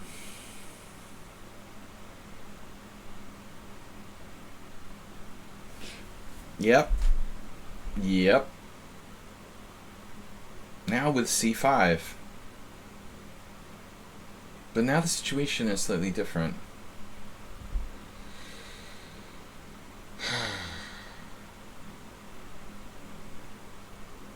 He likes draws.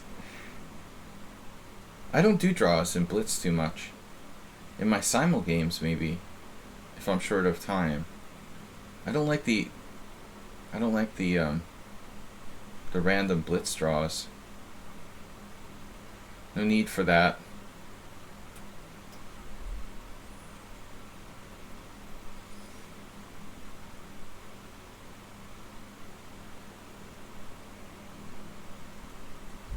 Lecky.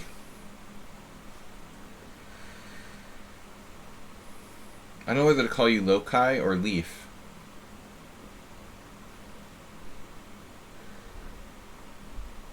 I had this roommate in college. He used to make up nicknames for everyone.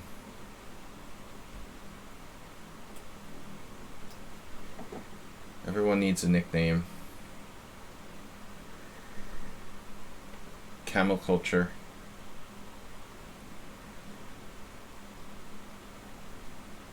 So black has the better pawn structure, right? Theoretically. 5-pawn island. Bigger is better. Whoever has the larger island has a theoretically better pawn structure in most cases.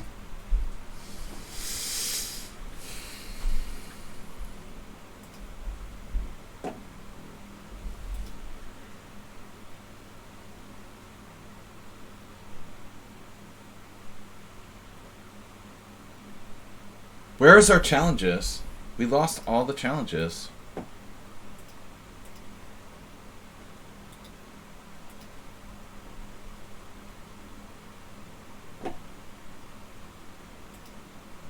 Where is everybody this morning? 5+3 casual. You're welcome. If you're 1,000 or below 1,500, please don't play like you're a master. We just had 1,000 who was 2,000. That's embarrassing. Then people on Reddit are like, why does that IM play like he's 1,000?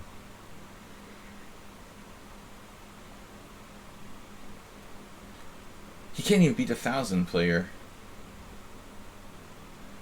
You got the off day, got flu. Yeah, I had flu last month. It was worse than COVID. Definitely. You got potluck got potluck. What is a potluck got? I can play e5, e6. No, this is a solid move by white, f3. It's a nice move. Took with the bishop instantaneously. Not sure if that's correct. Correct. Can play this.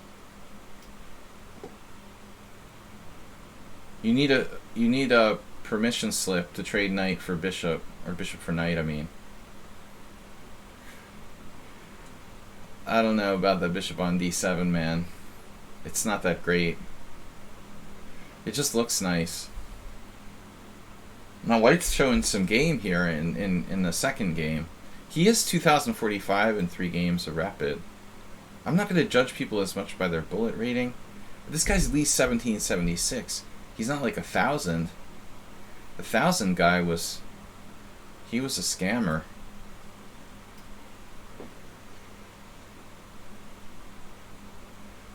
Pin it and win it.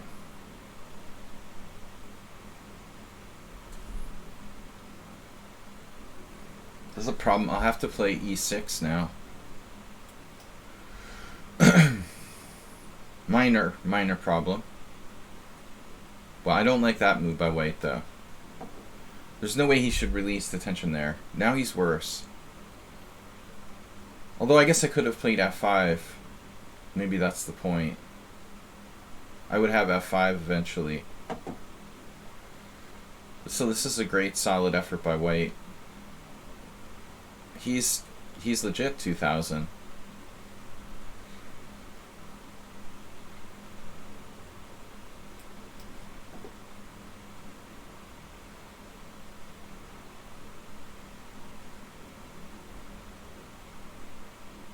You're allowed to beat me, but just don't be 1,000 and play like like you're a genius, because that's not cool.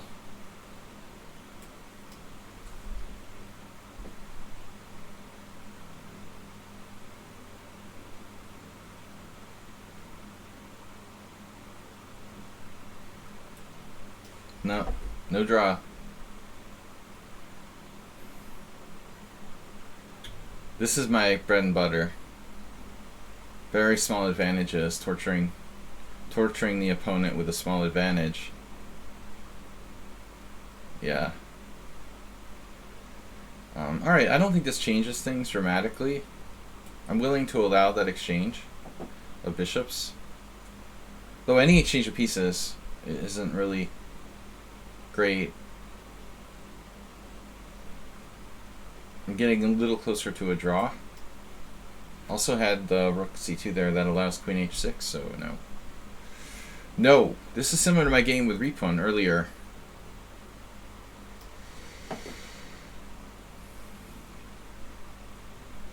Where he was kind of playing for a draw by vacuuming all the pieces. But it's not so easy.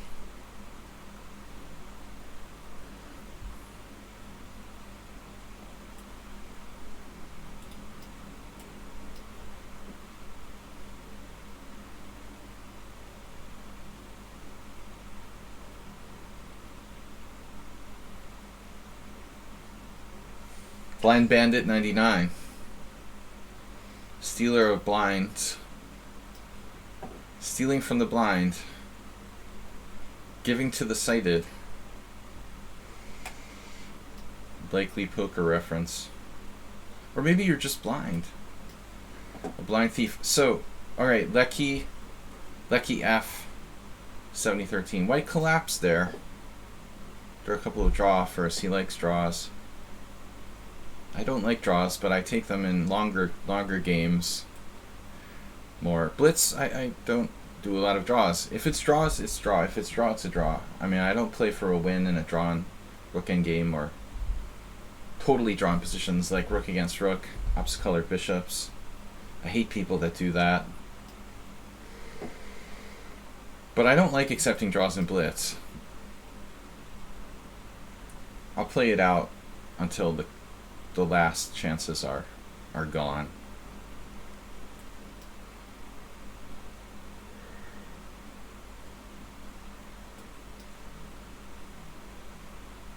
European Union.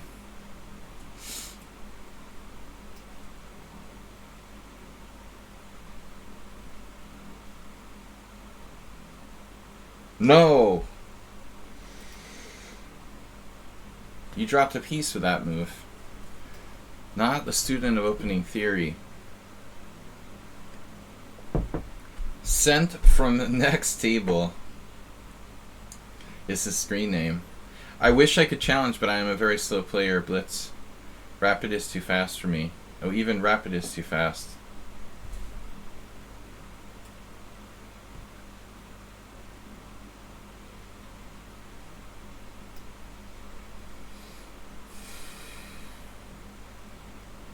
Yeah, on Tuesday nights we host a rapid tournament every other week, which is pretty long games. It's 7 plus 3.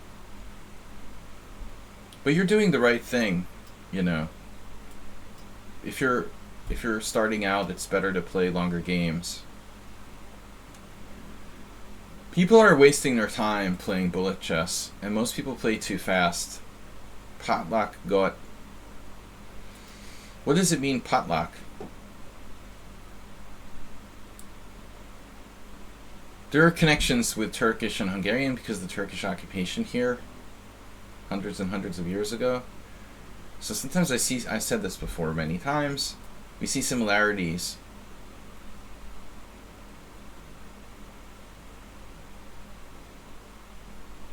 Turkish had an influence on the Hungarian language. Well, there's a lot of influences on Hungarian language, although it's like a conglomeration.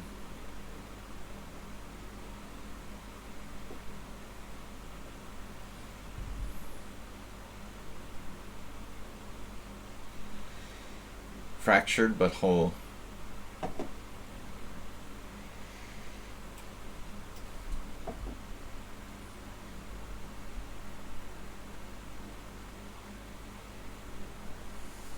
A reference to Swiss cheese or something?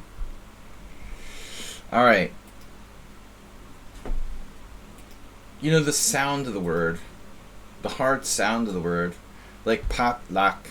That could easily, it's not, but it could be like a Hungarian word. It sounds like a Hungarian word.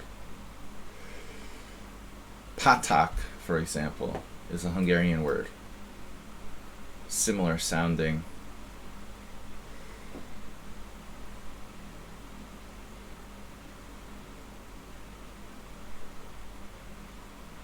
I'm such a linguistic wizard. No natural skill for language at all. I always ask these like really dumb questions of people who understand language. Is that connected to that? They're like, no, it's just a coincidence. I have all these theories that just don't have any basis in reality. How things are connected. So, Mostrash says Turkish has words derived from natural sounds.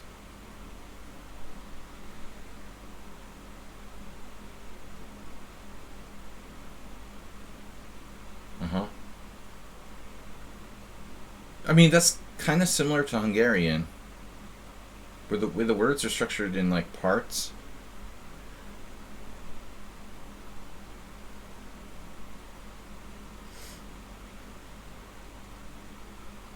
You're seeing how like pat is a part, you know, that means something. It's quite different from English, which is the only language that I really understand well. Alright, we're gonna try f6. It's a controversial decision. Black is solid, but a little bit passive here. No bad pieces though. I'm looking at f5, f takes e, pawn takes, and knight c5.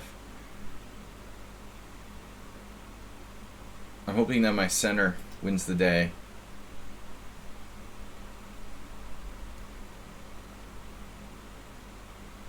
I'm sure that a lot of the languages today's have very distant relations. Exploded. Yeah, Turkish is interesting.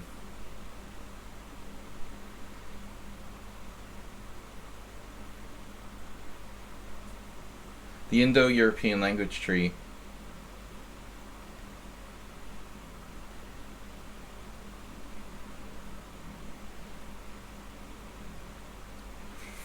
$3,000 synonyms. That's a lot. That is a lot. Many. What about check? Check and queen d4. Trying to get my queen to a theater near you. Check and queen d4, attacking the e5 pawn. He doesn't have a great discovery.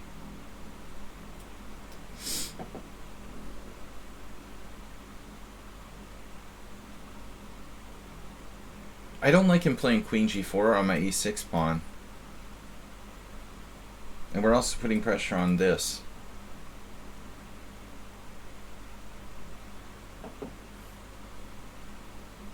You're sus. Sus of my move? Or you're just sus in general?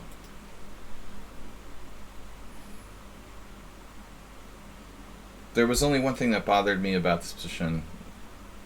That bothers me about it, though not as much now.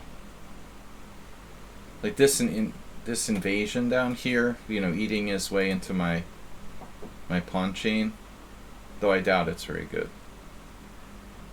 It's probably too little too late. But I don't think exchanging rooks is a great idea for him.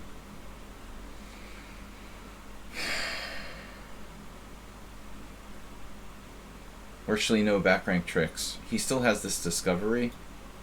The only move he can do is like knight d1 though. However, if I take on e5, he trades rooks, and then takes on e5, I take on e5, he takes on d5 at the end, and then wins his pawn back with a drawn ending. So it's not so easy.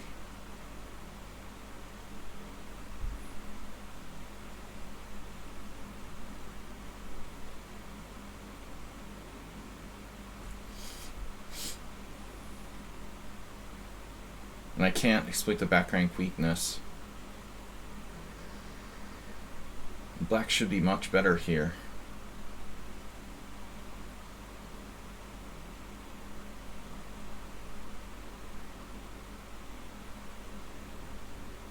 I guess I can win a pawn by like taking on f1 and taking with the knight on e5.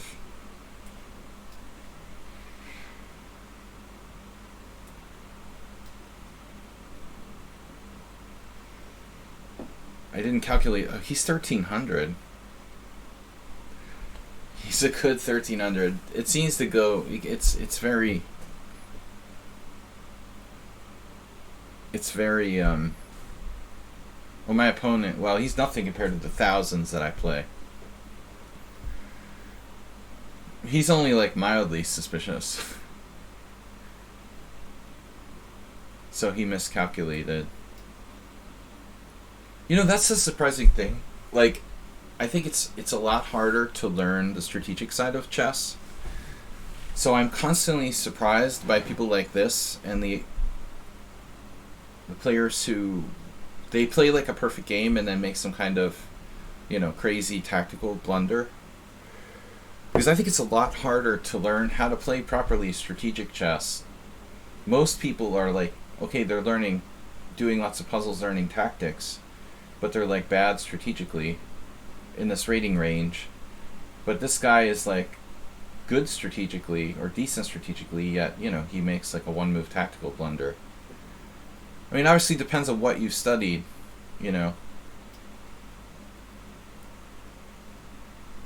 If you've had a coach who's a good positional player and taken lessons with them, I've seen examples of that a lot.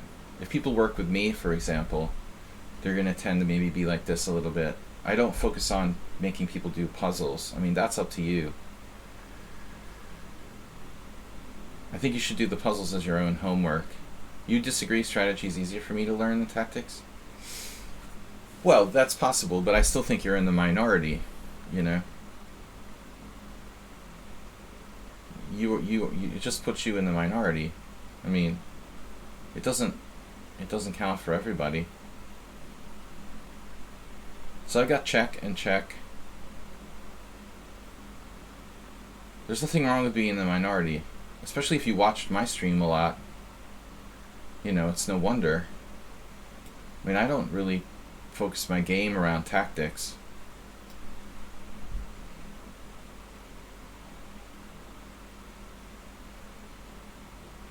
Yeah, like, I need more time to do positional chess. Tactics takes no time at all.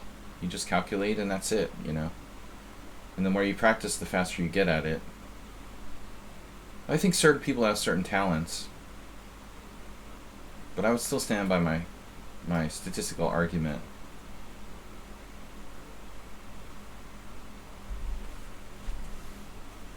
So Mosh Trash says puzzle tactic is 2400, rapid rating that's very high. Rapid rating is 1600. The other thing is endgames. Did I miss a mate? Bob.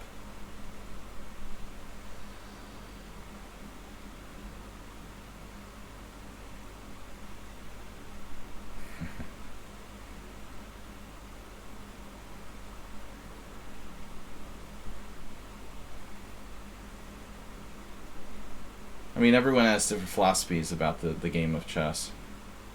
Bob, for example, he doesn't do tactics.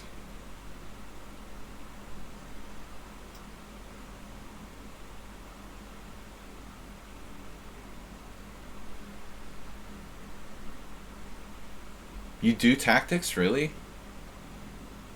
News to me. It's a news flash.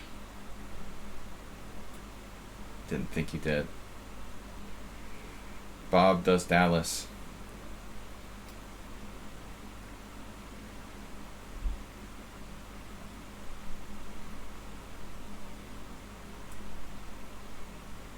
I could just take it.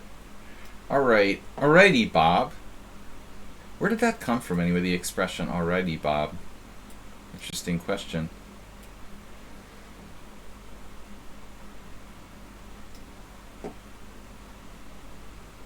Like, I think White was okay very deeply into this game.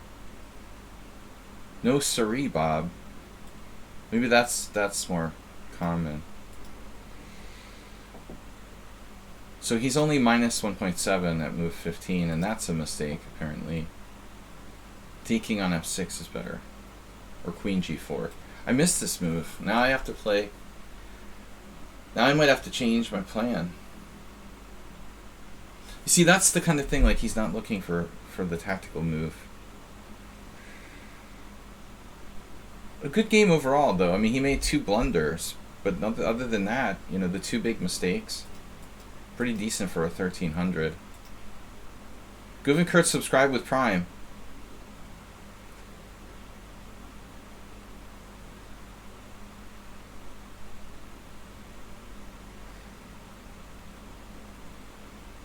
Well, those are sophisticated positional concepts you're talking about, Blind Bandit, like intermediate to advanced. Which side of the IQP Should you trade the minors and which the majors, and which pawn break works better? Well, yeah, I mean, this is the kind of strategic stuff we're talking about. Most people don't understand, or even think about, let alone understand. Never crosses their mind to think about the game that way. They just think tactically.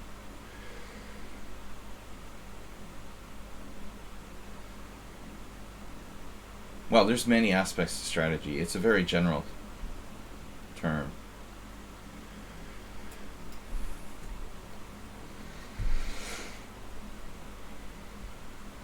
Pretty much everything aside from tactics, I would say. Direct calculation, everything else. Should I play knight f5 there, maybe? Interesting. It's a possibility. So you're basically playing a form of Kalashnikov. Interesting. Guess there's nothing wrong with that. Your position about me.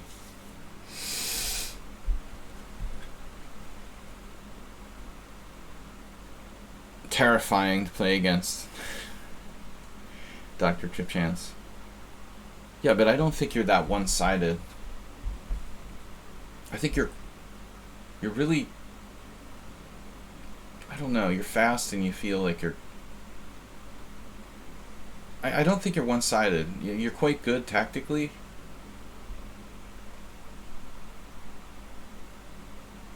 I don't think it's true though, like the comparison that but you're not bad strategically either, to finish that thought. I think the problem with, and I've done this as much as anybody, comparing like the two sides of chess isn't really fair, because there's just much more to the game. Tactics isn't like 50% of the game, the people that are like, oh, are we talking about strategic side or the tactical side? But the truth is that like tactics are probably only like, I don't know. It's impossible to assign a number, but let's just say 20. I think they're like 20% of the game, and the rest is all the other considerations. And I feel like that's a much bigger percentage. Yeah. So it's not fair to say like there's two sides of the coin. The one side of the coin is much bigger than the other. The interesting thing is you can get to like pretty high level being only versed in tactics. And that's what misleads a lot of people. Like, you'd be a hustler in Washington Square Park, be like 3,000 in tactics, and have no clue about strategic stuff. And they still, even though you like you're horrible positionally, you can get away with it. Yeah, we're not going to censor the past, Bob. That's all right. I don't think we should ban the Russian. We already missed this. We had a discussion. I gave a dialogue on cancel culture. I'm all for like banning participants of things and like companies that are selling goods, but we don't have to like ban like Russian chess players and cancel culture. I mean, we don't have to ban former Russian chess players. Karpov, for example, yes, because he's part of the Russian Duma. I think that Karpov should be canceled. But again, there's argument to that. I see the argument. And I kind of agree with it. Like, even Karpov, we're not going to ban his past games, right? Just his current ones. Yeah, just because like the artist was a murderer, doesn't mean we should throw out all their paintings. It's a very, very tough philosophical question.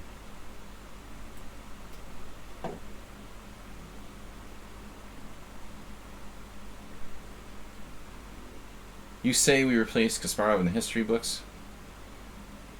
No, Karpov maybe. Kasparov is on the liberal side, He just wrote, he's a huge anti-Putin revolutionary. That would be the wrong choice, Bob. Not up on your Kasparov. Well, already there's an argument to cancel Bobby Fischer. We don't have to rehash that, right? Yeah, Bobby Fischer would be perplexed by today's world. He hates the Americans and the Russians. There's not much left, you know. I think this would be a real dilemma for Fischer. He wouldn't know, like, what side to be on.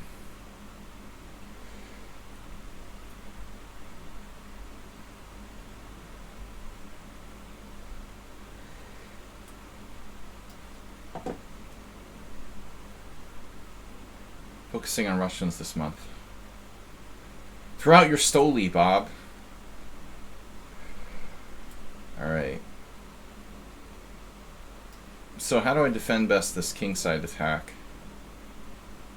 I was talking about throwing out, like, vodka that's not really Russian, for example. There's a lot of that going on. You think, like, people that, like, owned liquor stores would at least understand where their products come from. That's too much to ask. I'm going to get my queen trapped. King h1 walks into h3 type stuff, which I don't love. Maybe f4, taking an active approach. But actually, maybe bishop e3. Why am I over there? Yeah, this is better. Yeah, I told you he wanted to call Saddam Hussein.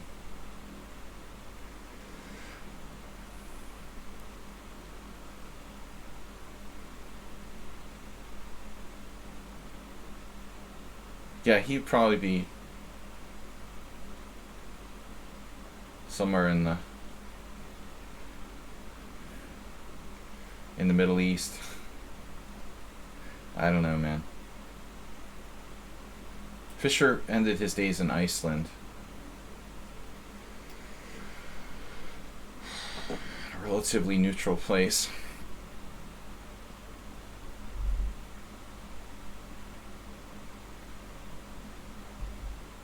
Got to get our Bobby Fischer discussion in. King h1. Yeah, we're hiding behind this shield. People stop drinking Corona beer. People are stupid, yeah. Absolutely. I agree with that.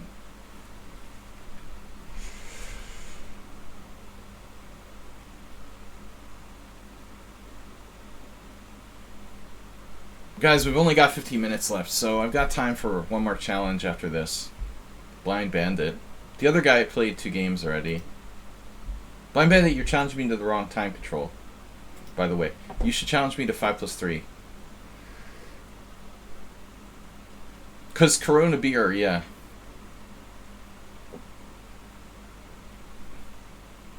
Yeah. I don't know if Potluck got... You played like a real maniac today. We haven't played in a long time. Yeah, I would qualify you as a... You're like a full-blown psychotic, crazy chess style.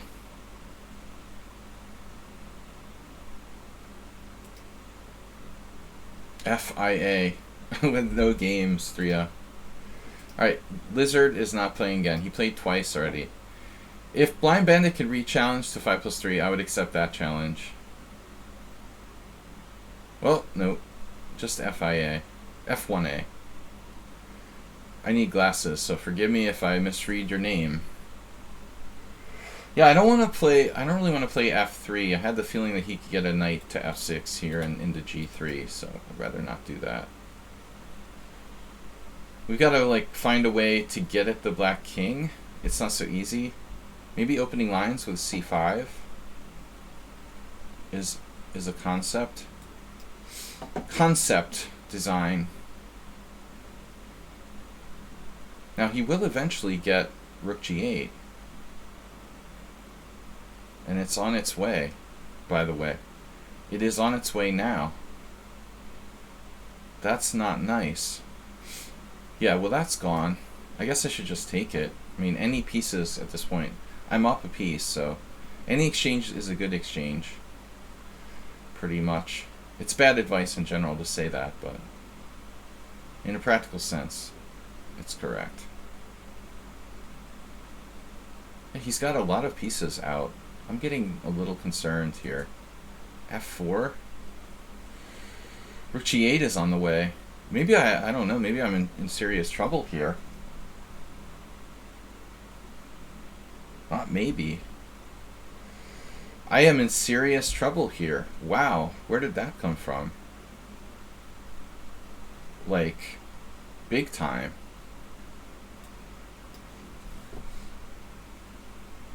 He's got bishop g4, for example. What am I going to do? Or rook g8, queen f3, bishop g4.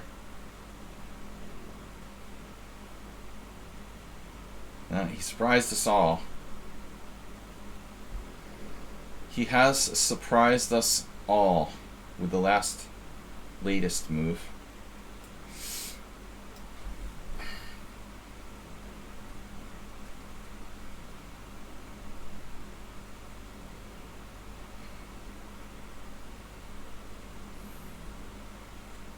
What?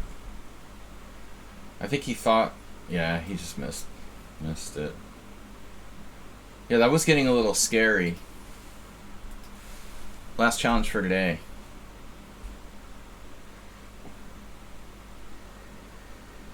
Fisher is spelled with a CH.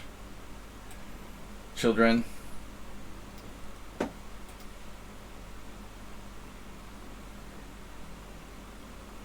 I knew I would have no chance playing normally. Never believe that though. You gotta learn to trust your game. Don't try to alter your play. C is canceled.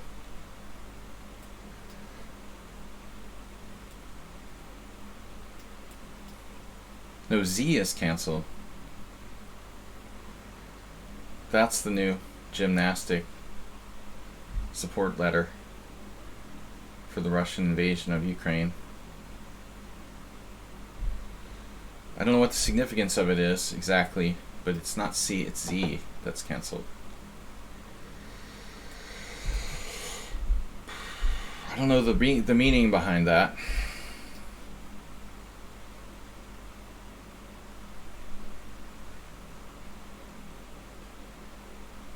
Man, it's Monday morning. I hate Monday mornings. Thank you guys for being here during my political rants.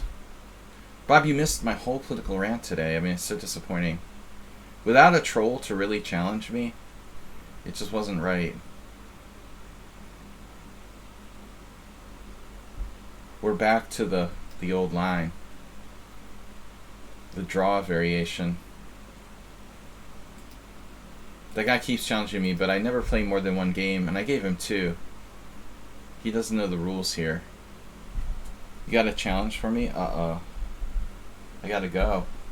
Are you serious? Like a chess challenge? Are you really? You're not the F1A. What kind of challenge?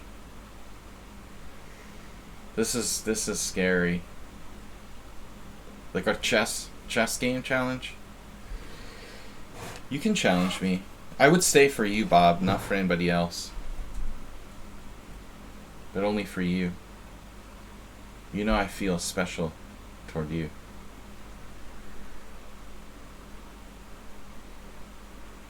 You know how I feel about you. Oh no, this wins a piece for me. Oof.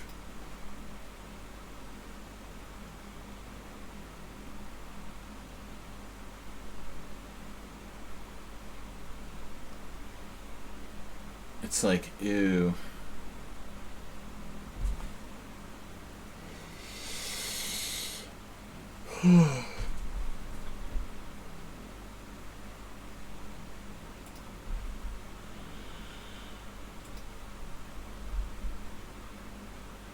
I normally have to leave at 1:30, but my lesson today was canceled. I wish, I think the problem is that the first requirement for starting a politics stream is that you're like a complete idiot and you don't know anything about. I don't know, how do people like Tucker Carlson even start to exist? You know what I mean? How do these people who become like pundits, how do they even start or break into that? It's so weird. How did not just on the right side, but in general, how do you become like a political commentator? I mean, it's really weird. They're like academics. Some are academics. Some are like news anchors who just like started, just kind of naturally gravitated there.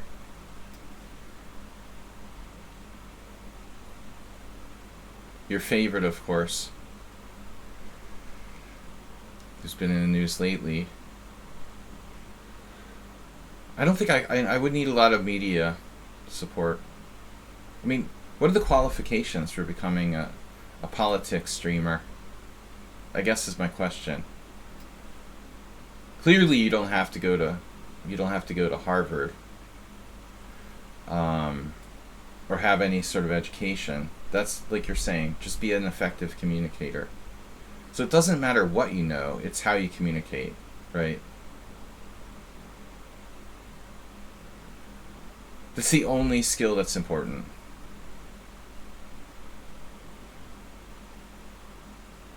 Bear, can I quote you on that? You know the alcohol I learned this week? Every unit of alcohol that you drink, even one a day, like shrinks your brain. Yeah, it's like being like a modern day preacher. Dude, I saw the scary video of Pat Robertson. He looks like, somebody posted this Pat Robertson thing. He was like preaching about how Putin, believes in God or something like that. The guy looks like he's kind of like he looks like Chucky now. And then somebody was like, "See, this is why I don't like Christianity." It's so funny. Like people know so little about Christianity. They think that Pat Robertson represents Christianity. I'm like, I don't think you've been to Sunday school, man. Because there was nobody like Pat Robertson at my church or my Sunday school when I grew up. That's not Christianity. I'm sorry. Yeah. I like that better though, Dr. Chachant's bear. Bear and weed equals no brain. Beer and weed. Yeah, beer shrinks your brain. That's why I have dementia so early. I drink a lot more than my mom did. No, I mean, it's funny. Like, I grew up, and it's, I guess, much more rare than I thought, in a place where Christianity was a very, very positive influence on my life. And I certainly didn't become a devoutly religious person. But I would never, ever, have changed it. That I grew up. I mean, the amount that I was exposed to religion was totally positive. I mean, I guess I'm in the minority now. A white Anglo-Saxon Protestant in the United States. I used to think we were like the majority religion. There must be like a serious minority. I don't think I ever met like an evangelist or someone. The only people I knew were like Protestants, Jews, atheists, and Catholics. That was it. Muslims, some Muslims. Okay, 5. But evangelicals, that's not a thing. Like, that's what you see on TV. That's not a religion. And I guess I just didn't live in the South. I don't know. evangelical Christians. I don't even. That's something like where they're trying to scam you for money on TV. You know, that's not a religion. No, in Massachusetts, I grew up in New Jersey, you know, and then I moved to Massachusetts later. But I never met anybody who was an evangelical Christian in my life, you know, for 20 years or something like that. It's crazy, this whole thing. People believe that Pat Robertson, who don't know Christianity, they think like Pat Robertson represents Christianity. What are you talking about? This crazy like TV preacher who like scams people for money. That's not what our religion is about. That's crazy. People are so misguided. It's propaganda, you know, it's just a form of propaganda. TV, you know, TV preachers, they're just dealing in propaganda. Religious propaganda. Alright, that's our religious take for today. Bob, you're not going to challenge me. You said you had a challenge for me. Yeah, we had a lot of Catholics, and they're certainly controversial. The Inquisition. Dude, my relatives, like, you know, they came from Europe to get away from the Catholics, I guess. You always took me for an atheist. Come on, man, I was forced to go to Sunday school. But I learned from it, and it wasn't a negative experience. But the Christianity that I learned was a positive, peaceful one. I would never regret it.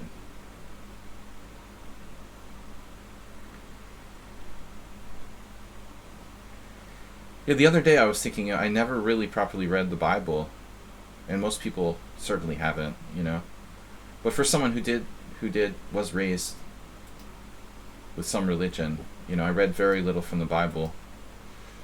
It might be interesting to learn from. I mean, it's one of the most historical books in history. But it takes a long time to read the Bible. Alright, Bob, you're not going to challenge me. You're just trolling me. Then I'm going to go. Just saying, there's a lot of things we take for granted. How many people, like, that are like evangelical Christian preachers on TV have actually read the Bible, you know? I would be kind of scared to even think about it.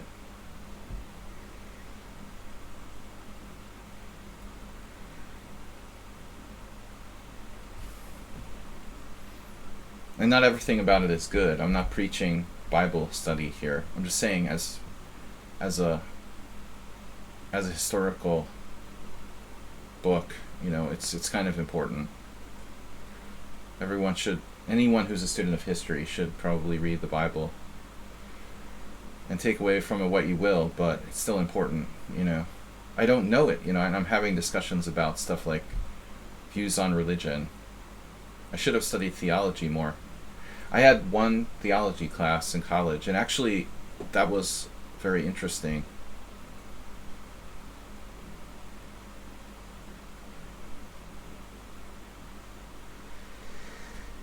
But we should just strive to understand things better, not take them for granted. Alright guys, we're gonna go.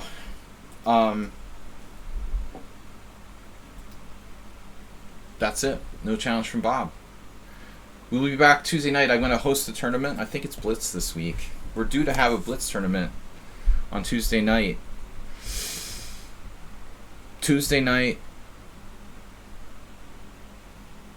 6:30. Blitz tournament of 9 rounds, hosted by Bob. No. Bob, you never join us for the Blitz tournaments anymore. Distracting me. You're supposed to distract me during the important streams. Like, it's so much easier when you come to one of these Blitz streams. And I'm just not stressed, you know. It's not a simul. You're referring to a different kind of challenge, but I decided not to. Uh-oh. Alright. We're going to be back tomorrow night. Bob decided to behave himself. He doesn't want to get banned again. I'll see y'all later. Thanks for joining me. Thanks for putting up with my ranting. And again, thanks to those of you who subscribed. Agnes Karajewski for the donation. In bits, appreciate it, everybody. Peace. I will see you later.